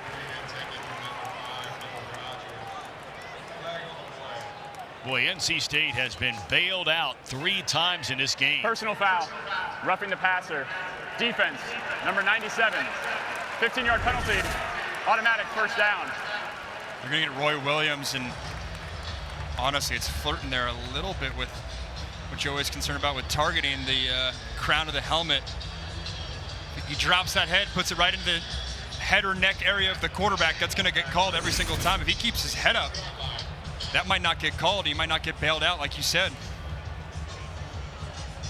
All right, so a first down, automatic first down, puts the ball up at the 26-yard line. So they started on their 5 a minute ago. And with that penalty, they've got some room to work with. That'll be a 4-yard pickup on first down. Raphael getting most of the carries here today. He's only a sophomore out of Naples, Florida.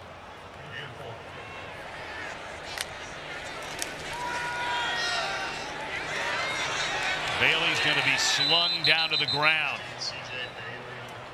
Roy Williams gets his revenge. He got called on the roughing the passer, and this time gets a legal hit. And Tom, you said it, between the 2 sack fumbles and the penalties, NIU's had 2 15-yarders that were questionable, or at least right in the gray area a little bit. That's obviously not how you win games on the road. Little surprise, Williams is out of the game. He's one of their better pass rushers, and you've got a 3rd down and 8. Call it 7 from the 28-yard line. And Bailey, that nearly was intercepted by Furman. And he had nothing but pay dirt in front of him. And this is their defensive coordinator, Nick Benedito, dialing up. They give the look like they're bringing 7, bringing pressure, and then they bail out. Christian Furman, who started lined up over the center, bails right into the hook curl zone. You're confusing a young true freshman. That's a great defensive call, executed well by the players as well. So NC State helped by a penalty. And now a low line drive punt. And again, this one is fielded on one hop to the 25, up to close to the 30-yard line on the return by Thompson. So it's 24-14 NC State, and this is CW Football Saturday. The team that looks to be the best team in the Big 12 so far this year, and that's Utah. Not a surprise to anybody. First down incomplete. Threw into double coverage there. By the way, they moved the ball all the way back to the 19-yard line, apparently claiming that a fair catch was signaled for. So rather than up close to the 30, it's short of the 20.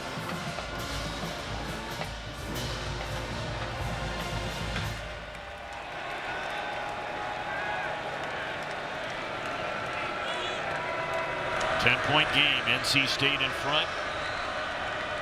5:44 to play in the 3rd quarter. Here's Brown. And he's wrapped up at the line of scrimmage, picked up a yard, maybe 2. And here is what they were claiming was a fair catch signal. I don't know about that. Yeah. I mean, his arms never got above his waist. I believe the wording may have been invalid fair catch signal, so they may be switching what they originally ruled. Either way, it's clear to anyone who's watched football that he was saying, hey, everyone get away, get away. Difference of 5 yards right there. All right, so 3rd down. NC State defense has been good here in this second half, and they run it on 3rd down, and that is a first down. Gavin Williams, the transfer from Iowa. Played good football for the Hawkeyes here, and now at NIU.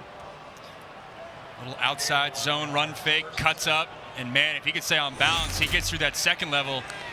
That could have been 30 or 40 more yards.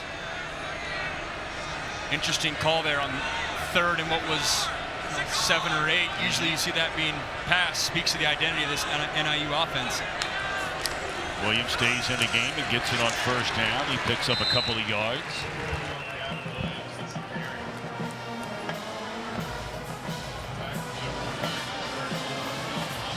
Talk so much about Ontario Brown. His counterpart, Gavin Williams. Both those guys had big games versus Notre Dame when the upset happened. It's unique to have, 2 backs in the MAC, both over 210 pounds, physical, quick. It's a good 1-2 punch they have.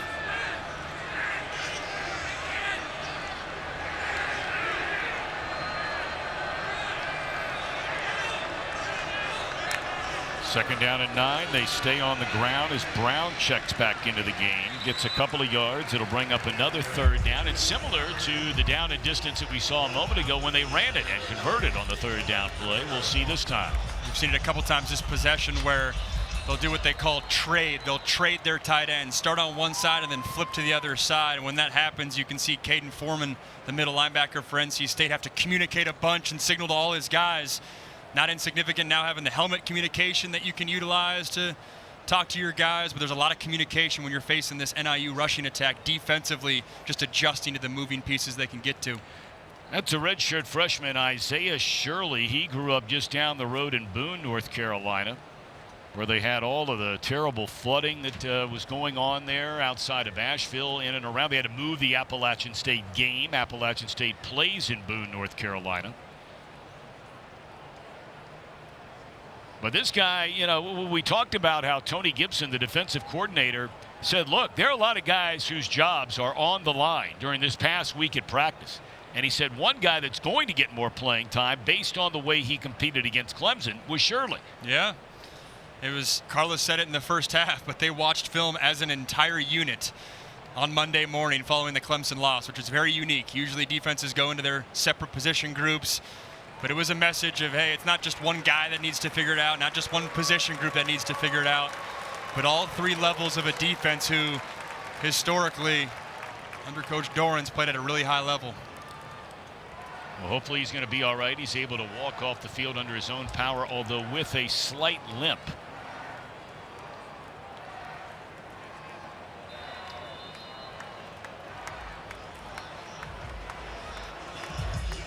Yeah, look at that, entering today, giving up a lot of points.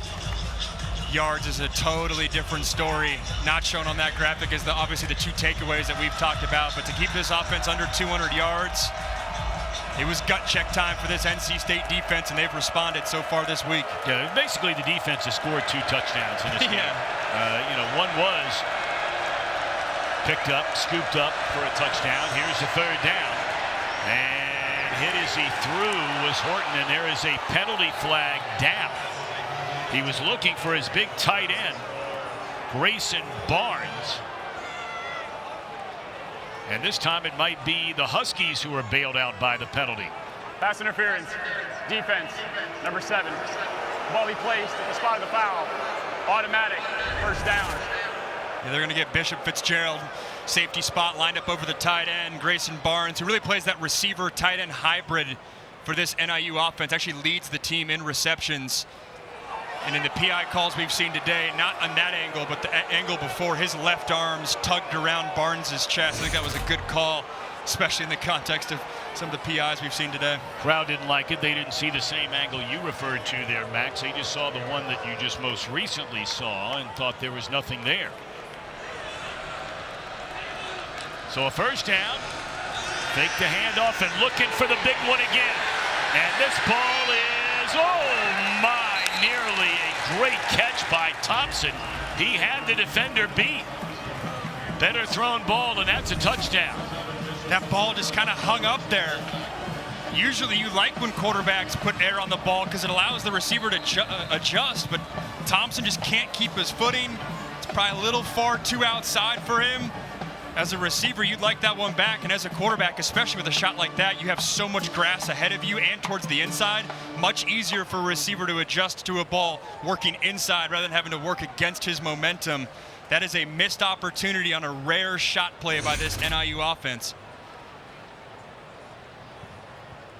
And Thompson is down and right back up. Let me ask you, though, you know, look, football 101. You played quarterback at USC and then later Pitt.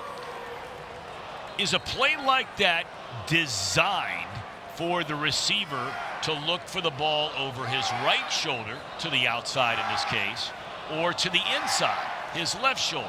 To the inside on that one, yeah, over his left shoulder. Yeah. But like I was saying, I mean, Cam Thompson had him beat. And so if you had him beat, sometimes you want to take less air, or you want to take air off the ball, just get it in his hands. And I would say fading the ball inside when there's no safety over the top like there, that's easier for a receiver to adjust to rather than him having to open his hips and work out towards the outside. This is Brown out of the Wildcat. That didn't fool anybody. Most notably, Caden Fordham, top tackler for the Wolfpack. Another third down and long. In the first half, NIU had a lot of third down and manageable. Rushing game was working a little bit better. So far in this second half, it's been a lot of third down and longs, which then has put the pressure on the back of Ethan Hampton's right arm, and that's not necessarily how this offense is built. Well, they've dialed up pressure when they've needed it. Couple of strip sacks recovered by the defense. A third down and 10. And here they come. Ball is caught, and it's going to be short of a first down, I think, by about a foot.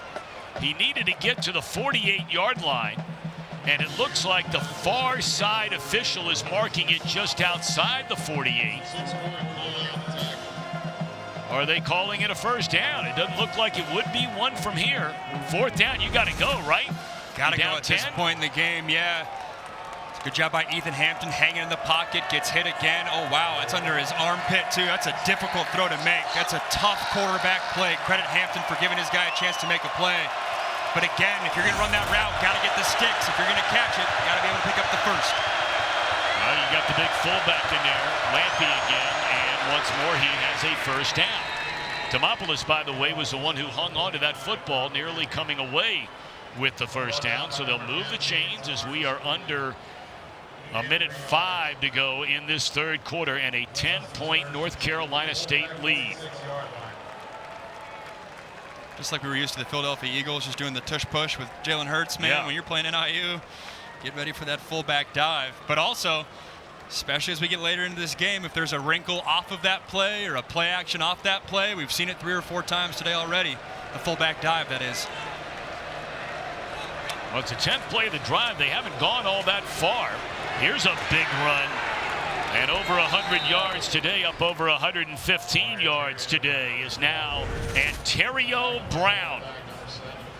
Between the motions, the different formations, the multiple fullbacks, multiple tight ends, might not necessarily look like it on your couch, but NIU's throwing a lot at this NC State defense in the run game. Here's Brown again. And he's able to pick up 2 yards on the first down carry, and what will be the final play of this third quarter. And it's State in front of Northern Illinois, but the Huskies on the move as we begin this fourth quarter. Ball spotted at the NC State 33-yard line.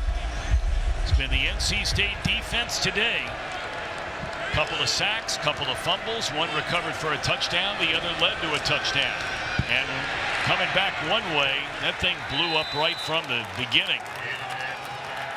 Boy, can you believe that NC State on offense in the third quarter, Max, had a total of 8 yards. Yeah, they did not do much. I mean, we talked so much about the sack fumble. They didn't have to do much. It gave them a rock in their own territory, just had to punch it in.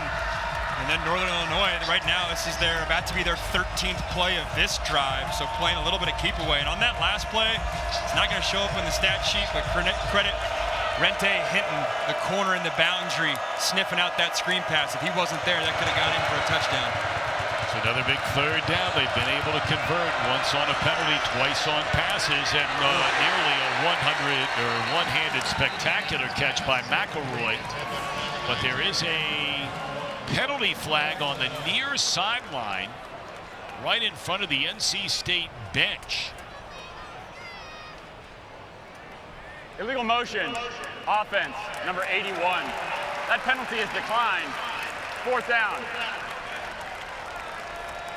McElroy almost pulled that thing in again. It was a heck of an effort going with the one-handed catch. You know your ribs are going to get exposed. You know you're going to take a shot. But at this stage in the game, on 3rd and long, got to put your body on the line. As NIU down 10 in the fourth quarter, a lot of time left. We're going to try to get 3 on the board. This will be a 50-yard try. The season long for Woodill is 42. Well, these college kickers, they are just killing the ball these days. We saw the game last night in the ACC, Virginia Tech and Miami. In the last minute and a half of the first half, you had a 58-yarder and a 56-yarder. That one from 50, a career long. So now it is a one-possession game with nearly an entire quarter to go. By the way, let me ask you this. You've seen, I assume, for a second. I say that because I have not seen the play that ended the game last night between Virginia Tech and Miami. I did. What were your thoughts on that? It was ruled a touchdown on basically a Hail Mary, and then it was overturned. I was glad we were not in the booth because I don't want to be the analyst right there having to make the call. It was Andre Ware last night, and he went against what ultimately was the call. They called it, they overturned it and said it was incomplete.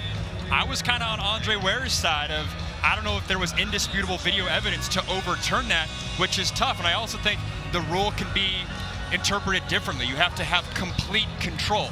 Well, complete is somewhat subjective of, sure, you know, he came down to the ground, and do you have to wait for a pause or two pauses, all that? It was, man, I was glad I didn't have to break that one down. It could have gone either way. I think Virginia Tech has every reason to say, you know what, we should have came away with the win.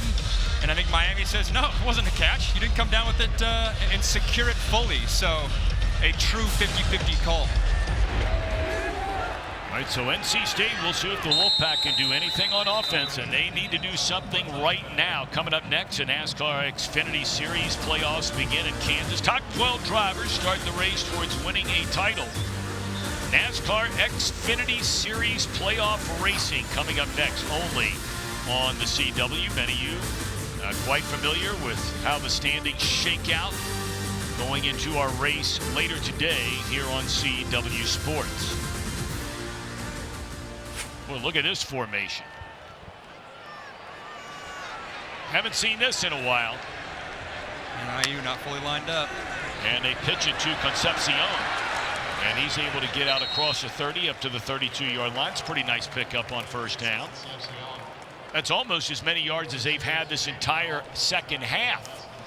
It's probably a luxury, too, if you're NIU's defense. You're so used to going up against your own offense that does tons of tight end shifts and motions and different jet sweep actions. You've been having to line up all spring camp, all summer. You're used to the crazy formations. It's a gain of 6, second down. And they fake the pitch, and then they just dump it off to Waters, who was left all alone after faking it to him. He has a first down up to the 45-yard line. So a nice start. Back-to-back plays for the Wolfpack. That'll be a gain of 14. Love that design, too. The defense, you see the play-action fake, then you naturally bail into the secondary. And I think that was a design check down because they had Justin Jolie, the other tight end, blocking for Waters after he made that catch. It's a unique, creative way to get a young quarterback an easy completion. Well, I tell you, this has been one mighty stingy Northern Illinois defense. The Wolfpack not even with 150 total yards of offense in this game. And if you're just joining us and you're wondering, well, how in the world does NC State have 24? They had a strip sack inside the 10 that was recovered for a touchdown in the first half. And in the second half, they had a strip sack recovered at the 1, which led to a touchdown. That's 14 of their 24 points in the game. And yes, they've been stingy and they've played well today, but they need to come up with a takeaway in their own right. We've talked so much about the 2 takeaways from NC State. If you're NIU, defense has to come up with the big play on this drive.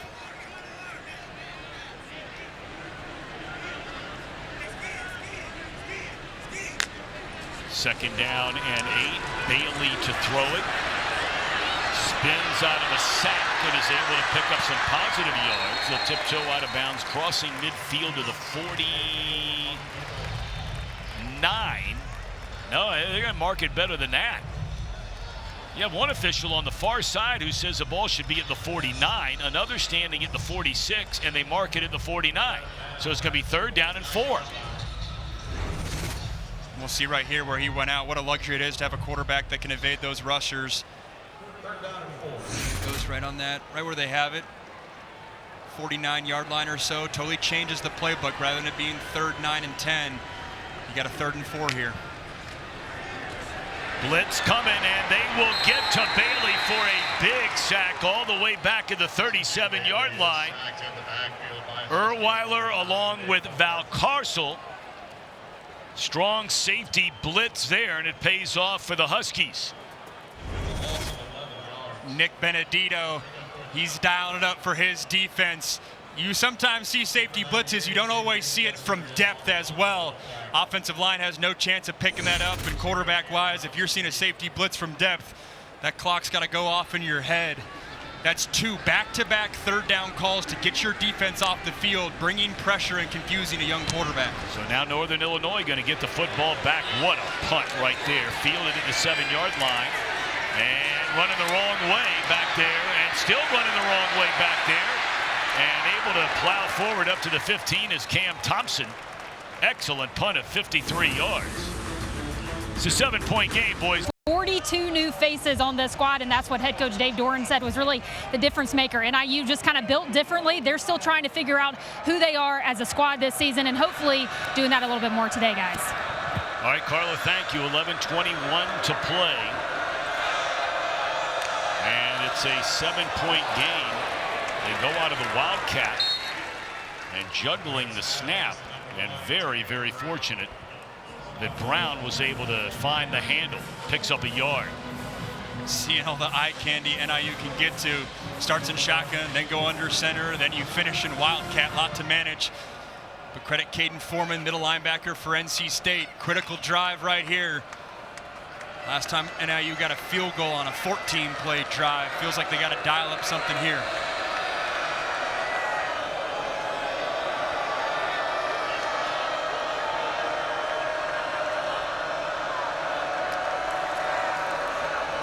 Take the handoff to Brown, and then a really nice pass. It'll be enough for a first down. Out across the 25-yard line, it's Cam Thompson on the catch, and a first down for the Huskies. Man, Thompson's really made some contested catches today. I've liked him as a true possession receiver. Plays that X spot for this offense. Doesn't get a ton of targets, but so far today, when his number's been called, hasn't been wide open necessarily, but continuing to make that competitive catch. It's his third catch. He is a sophomore transfer from Eastern Illinois out of Boardman, Ohio. That's up east of Cleveland. And on first down, Brown. Not much running room this time.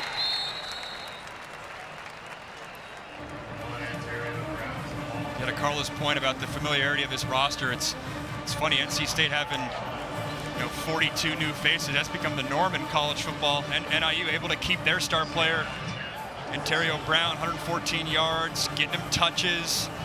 He's had a good day. That's what you expect from him. I think for NIU to ultimately come away with this thing, they need a big play here. Whether it's Brown, whether it's back to Thompson. We've seen McElroy and called his name a little bit on the outside. It's going to be hard to roll out another 13, 14, 15 play drive. 28 rushing attempts by Brown, a career high. They roll the quarterback. Nice catch made out to the 30-yard line. Very short gain, but the reception by their rock-solid tight end, Grayson Barnes. Not easy as a quarterback. Right-handed quarterback rolling to your left. Does a good job flipping his hips. Accurate throw. Might not look like much, but it gets you to third and a long 7, maybe an 8. Much more manageable. Need to get up to the 37-yard line for a first down. As we are under 9 minutes to go, and NIU trailing NC State by 7.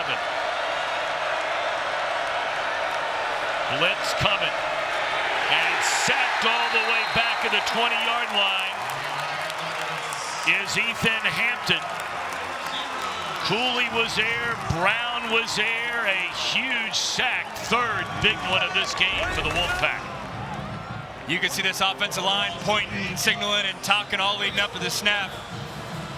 Confusing picture to decipher, and you have a bunch of Wolfpack defenders right in the kitchen of Ethan Hampton. They're going to be forced to punt it away and trust their defense.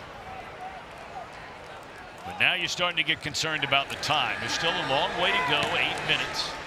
Here's a punt, and it will bounce again and be downed at the 37-yard line. So 7:56 to go, and NC State clinging to a 7-point lead.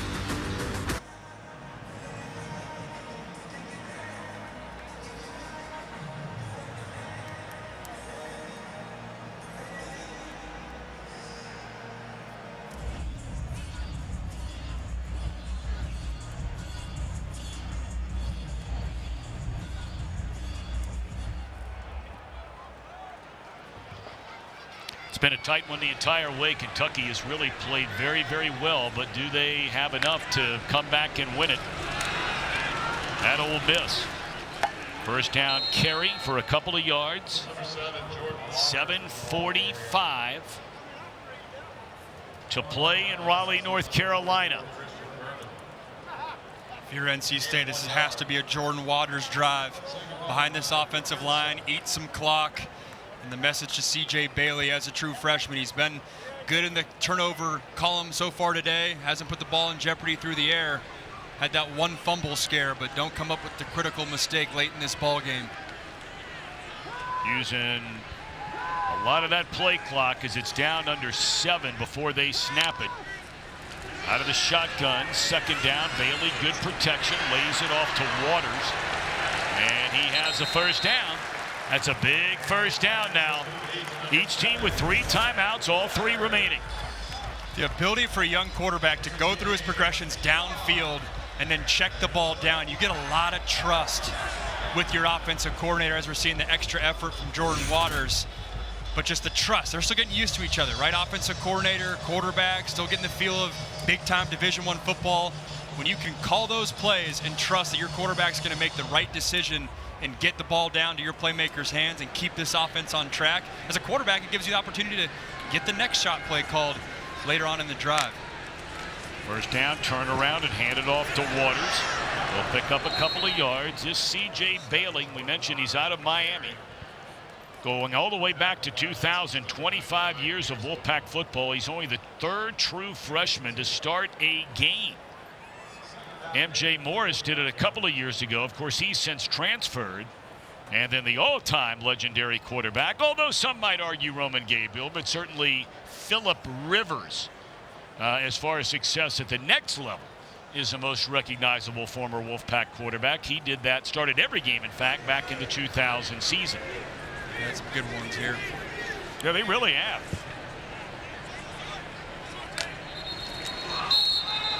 Penalty flag. That's going to be a false start against NC State. That's the last thing in the world you want right now, especially when it looked like you were going to run the ball. You stop the clock. False start. Offense, number 82. 5-yard penalty. Second down. So then you go from 2nd and 8 to now 2nd down and 13. Those are little plays, man, that you just never know. I mean, we'll see how this whole thing plays out. It may ultimately mean nothing. But those are little plays that can lose you a game. It's a good point. When you're trying to eat clock, keep that clock moving, you don't want to get yourself in spots where you have to throw the ball. And they're going to throw it. Great protection for Bailey. And he's looking around, throws incomplete, no penalty flag. Stop clock reads 5:17, a 3rd and 13 upcoming.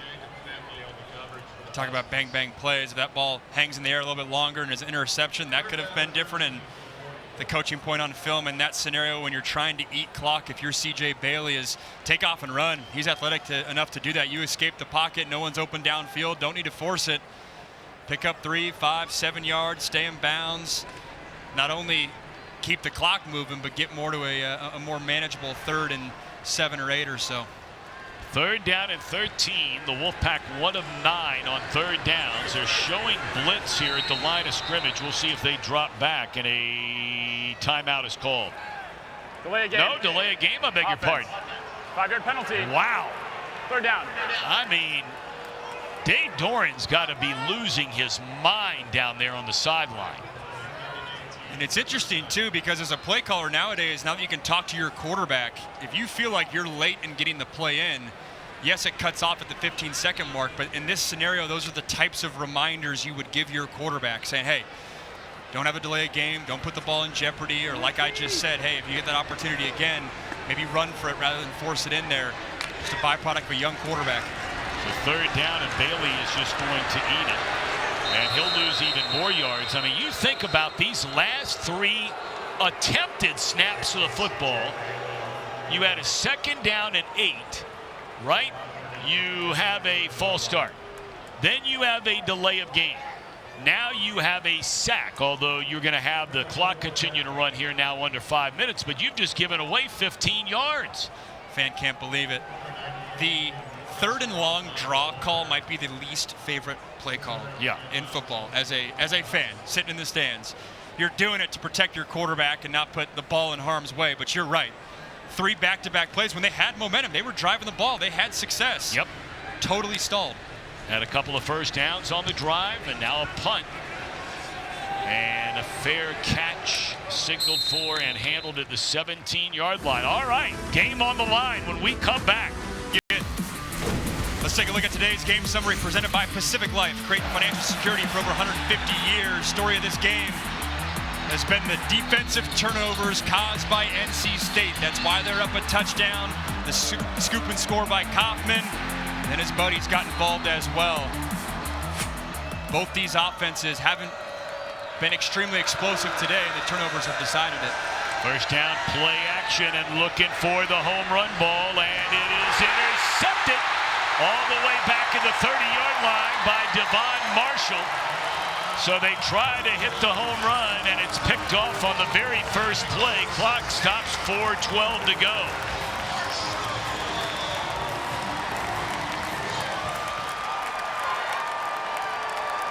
Ethan Hampton tried to put it away right away. First play of the drive. You know you're going to get a one-on-one shot on the outside. It's a post route.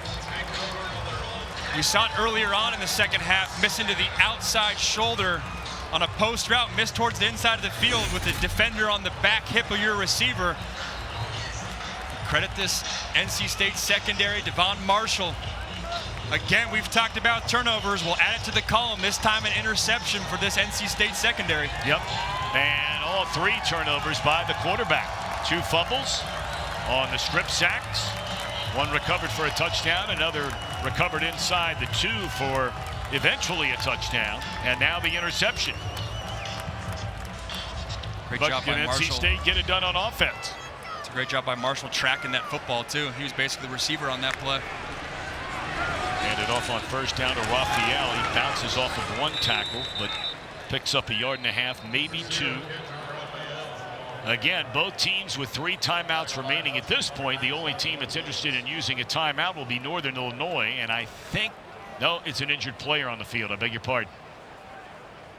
This is also where the 2-minute timeout, new rule this year in college football, becomes a factor where not only does Northern Illinois have 3 timeouts, but from a psychological standpoint, they have 4 with that 2-minute timeout.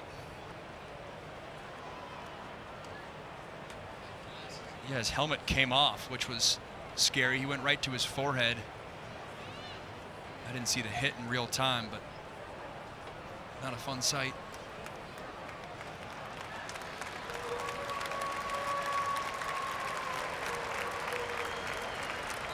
Furman, in his first year at NIU, transferred from Garden City Community College and then went from there to Southeast Missouri State. And he's been their leading tackler and played very, very well as Christian Furman.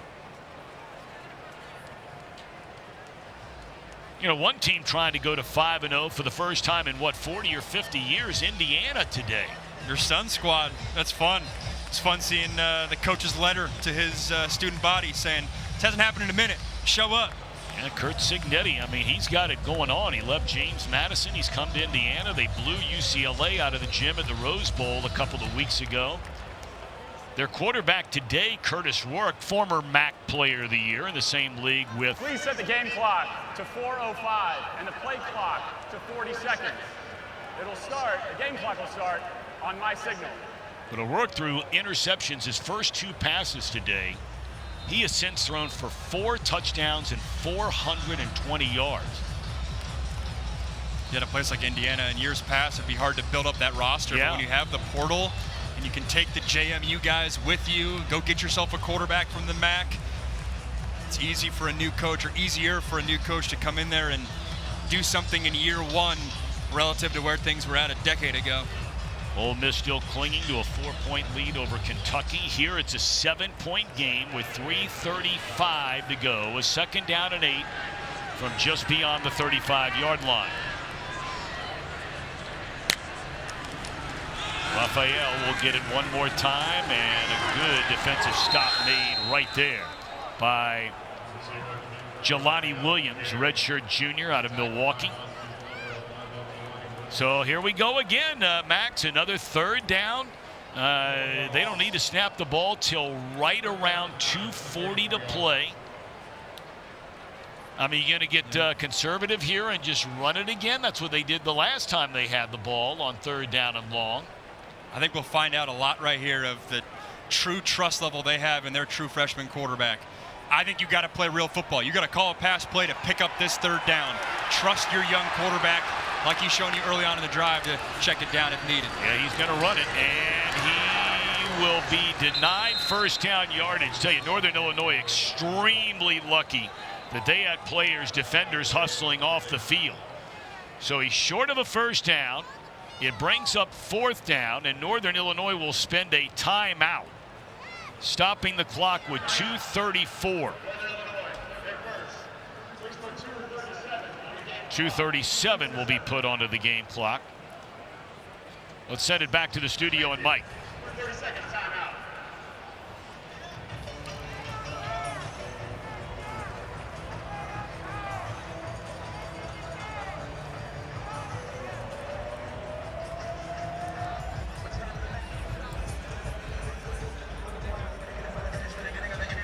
How about that?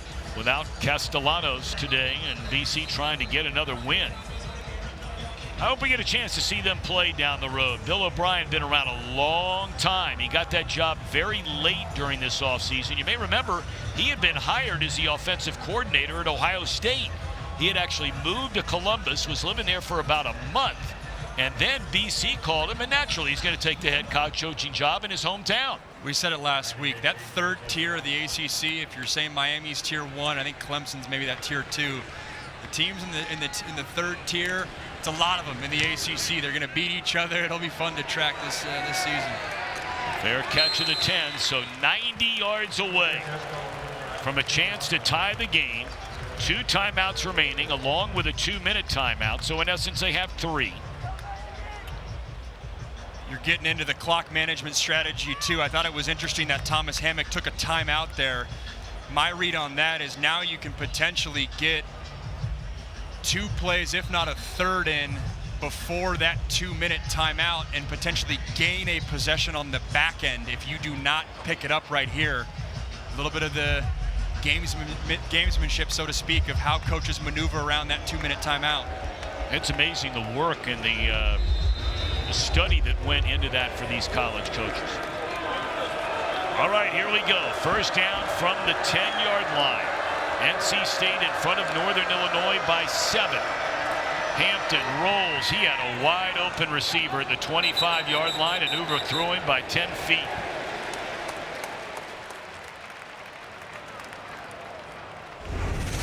And it looks like he caught this ball but was out of bounds. Oh, there's a guy behind him. I beg your pardon. And oh baby, Ethan Hampton's going to want this one back. If he puts that on his chest, that safety made a poor play on the ball.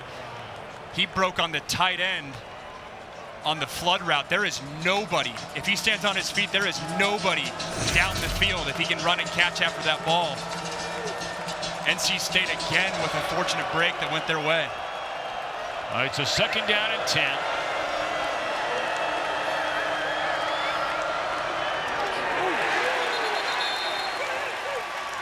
Reception made by Gavin Williams. It brings up third down. He picked up 3, so a 3rd and 7. Clock running, and they're trying to get off a play, or will they try to get off a play? A third down, a huge third down. This is what I was talking about with why you took a timeout last drive.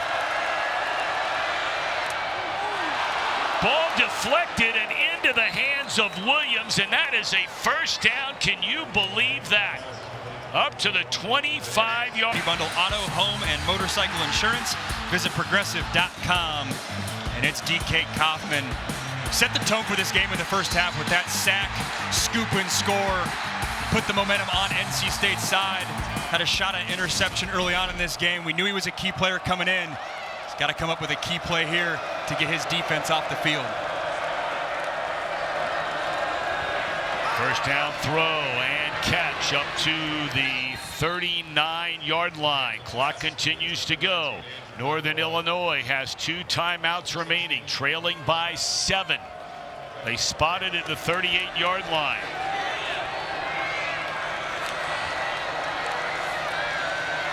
Good protection again, in and out of the hands. May have been broken up there. That's a good defensive play by C.J.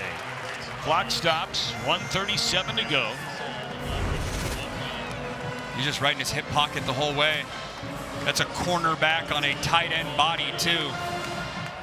That's great coverage. That's been a theme today on those crosser routes. They're giving nothing to NIU easy.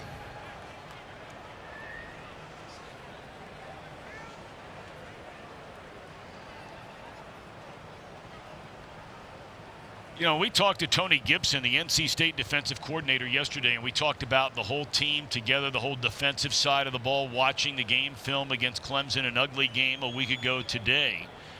And Coach Gibson says, look, one guy we need to step up and deliver the goods in this game is DK Kaufman.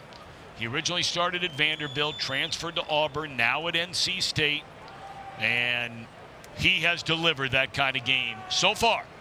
And it was fun. We went to practice yesterday. I happened to be standing by him when the youngsters were getting their reps at the end of practice. And he's a unique body type, 5'10", 215. I wasn't sure if he was a linebacker.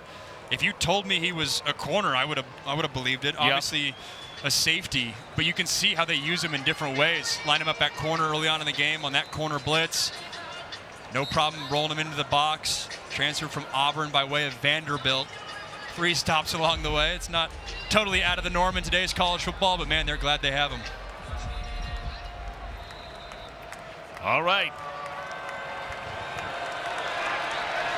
After the incompletion, it brings up 2nd down and 10. Blitz coming. And it was fumbled away. An offensive lineman picked it up. That's the center. Schernitz, Logan Schernitz, and he's able to bring it to the 35. It could have been a lot worse than that. Well, Horton's had a hard time holding on to the ball today, and you can understand why when you see that. And I want to see if this is a fumble or a true pass, because if it's a pass, then the offensive lineman can't advance the ball. This is always the technicality of whether his arm was going forward and did he have complete control of the ball as his arm was going back into the slot. That's a funky play there. Saw that last week in the NFL slate. Dak Prescott threw a pass to his offensive lineman in the end zone, and it prevented they called him for holding, prevented a safety. It's kind of a loophole. Throw it to your offensive lineman out of the back of the end zone. Caught the NFL world on storm a little bit, but a big 3rd down here in this one. All right, you got clearly 4 down territory. You're trailing by 7. 3rd down and 12. And Horton looking around. He fakes a throw, keeps it himself, and brings it all the way up to the 47-yard line. I think he's about a yard short of a 1st down. So this will be 4th down. And they're in hurry-up mode. I get it. But it is 4th down. This is a game, in essence, if you can't convert right here. And they're having to hurry up without their best player on the field, no Antario Brown. They're sticking with Gavin Williams in the backfield. And now a timeout is called by NC State. And that gives NIU the opportunity to put their best player back on the field. I get why you had to take a timeout, but to me that opens up a whole other area of the offensive playbook you can get to, especially as a team that prides themselves on different personnel groups, unique shifts and motions. That's, I'm sure, why NC State called the timeout to discuss it, but there's a lot NIU can get to. They've not lost a single time here on the CW Sports Network. NC State 4-0, including that big win against Clemson last year. We'll be here again next weekend when Wake Forest comes to town. But this is the ball game right here. 4th down. There's been a lot of disagreements in this game amongst the officials on where they're spotting balls. We brought up earlier one instant where you had a guy at the 49, another guy at the 46, another guy at the 47. We just saw the same thing happen again. This is actually moved back just outside the 46. So this is, if it's a yard, it's a long yard and a half. And the pass and then the fullback dive. Can't do that with only a minute left. McElroy in motion. Here comes the blitz. What a catch by McElroy. Man, he has hauled in some big plays today. And that was a perfect throw delivered by Hampton. First down, clock runs right at midfield. 55 ticks remain. It's not necessarily going to show up on the stat sheet, but Thompson and McElroy, the receivers for NIU, have come up big today with contested catches. First down, three-man rush. Horton going to fake the throw. And he lunges forward, needed to get to the 40 for a first down, didn't quite get there, and they're going to spend a timeout. Or they stop in the clock for an injured player. Yep, that's an official timeout. That's a 9-yard gain, and Davin Van, their outstanding graduate, is down on the field.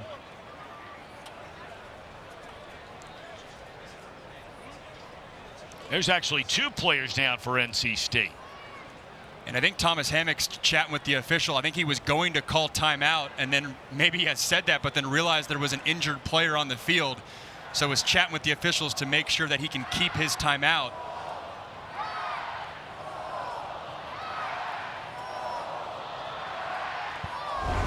Let's go back to the 4th down conversion. I like Great the call. Throw. Trust in your quarterback. Yep. Defender's right in the hip of your receiver. And then not insignificant, Ethan Hampton's legs in this drive. Putting his body on the line for his squad. It's what you got to do as a quarterback late in this game.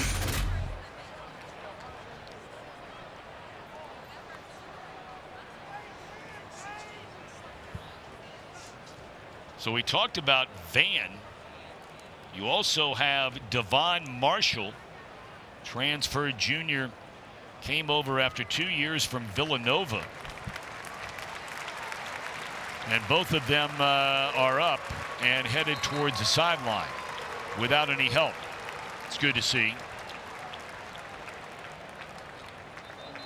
And we're getting word that Northern Illinois declined the 10-second runoff and kept their timeout with 31 seconds on the clock. Obviously not insignificant.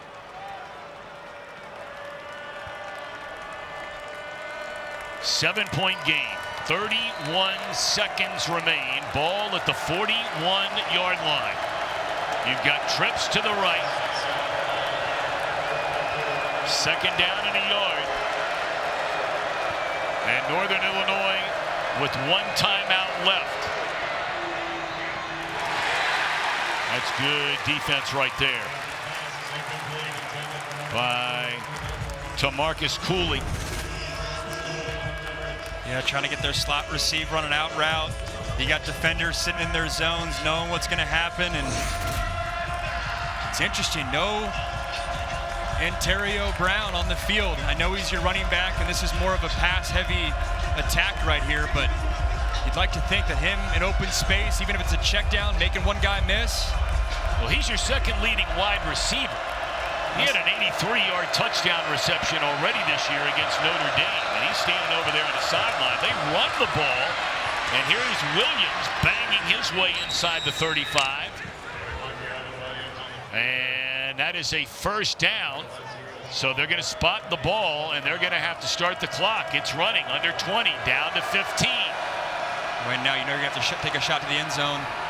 Batted into the air and nearly intercepted. It should have been. And again, it was Cooley. He may have heard footsteps from his own teammate who nearly collided into him. Trying to hit your man Grayson Barnes, that tight end receiver combo right behind the safeties, and there's just a lot of NC State defenders there. At this stage in the game, what I was going to say is you run that ball, you know ultimately you're going to have to take a shot at the end zone. But right now, get it to a point where it's not a true Hail Mary, and you can at least call some sort of schemed play into the red end zone. Well, you got a timeout left. 9 seconds remain. And game. Rather than spending a timeout, they just take the delay of game. Or was it NC State who called a timeout? Correction. Prior to the play clock expiring, timeout, NC State. Okay, there we go. Second, 30 seconds. Boy, this is a game that has just been statistically, if you don't look at the turnovers, and of course that might be the first thing you look at to figure out who won and lost the game, because that is the most telling statistic there is. Outside of the 3 huge turnovers by Northern Illinois, the Huskies have dominated this football game. But you basically gave away 2 touchdowns on 2 fumbles inside your own 10-yard line that led to 14 points. Turnovers have been huge, and clock management late in this game has been big as well. NC State taking a timeout there. You do that because you just want to discuss things with your secondary. It's a byproduct of bringing in a bunch of transfers. You might not have the full confidence that they know exactly what they're doing, but that was obviously a break for NIU to avoid a delay of game and be able to discuss things.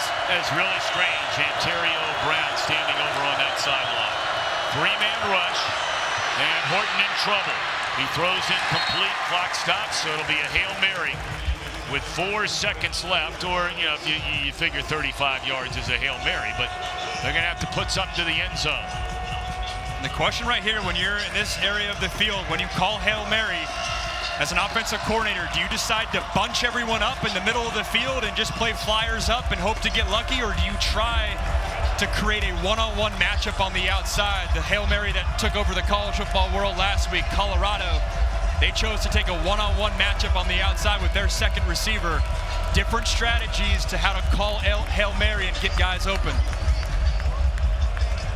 Same goes for the defense. Do you rush 3 guys, rush 4 guys, try to heat things up, or do you play coverage and give a quarterback opportunity to run around in the backfield?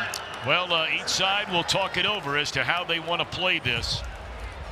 4 seconds remain. NC State trying to win 1, lose 1, win 1, lose 1, win 1. They would go to 3-2 with a victory. Northern Illinois started out 2-0, stunning 5th-ranked Notre Dame and South Bend before statistically dominating a game against Buffalo, but turnovers killed them in that one, and they lost in overtime. Missed a couple of field goals. This should be a Northern Illinois team. It's undefeated and probably would be ranked somewhere around 17th or 18th in the country. Right now, they're 4 seconds away from losing for the 2nd time in 4 games.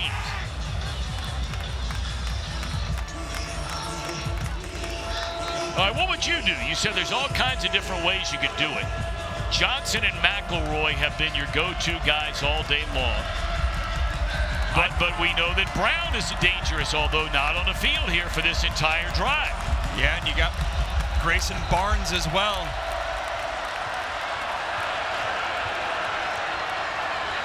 And now NC State want to see what kind of formation. I'm not sure they showed their hand there, Northern Illinois.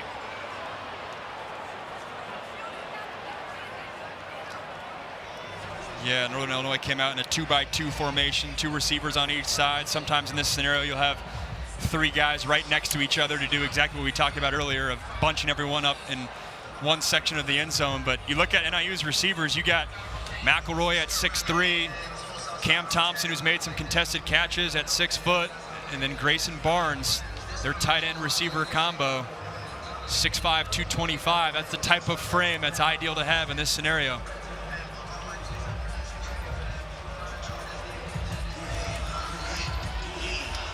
Ball in the left hash. Oftentimes you like getting your quarterback on the move to buy some time.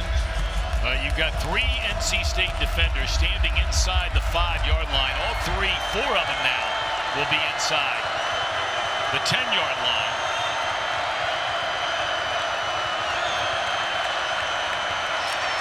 And they throw it towards the goal line, and it is intercepted, and that's the way this one will come to an end.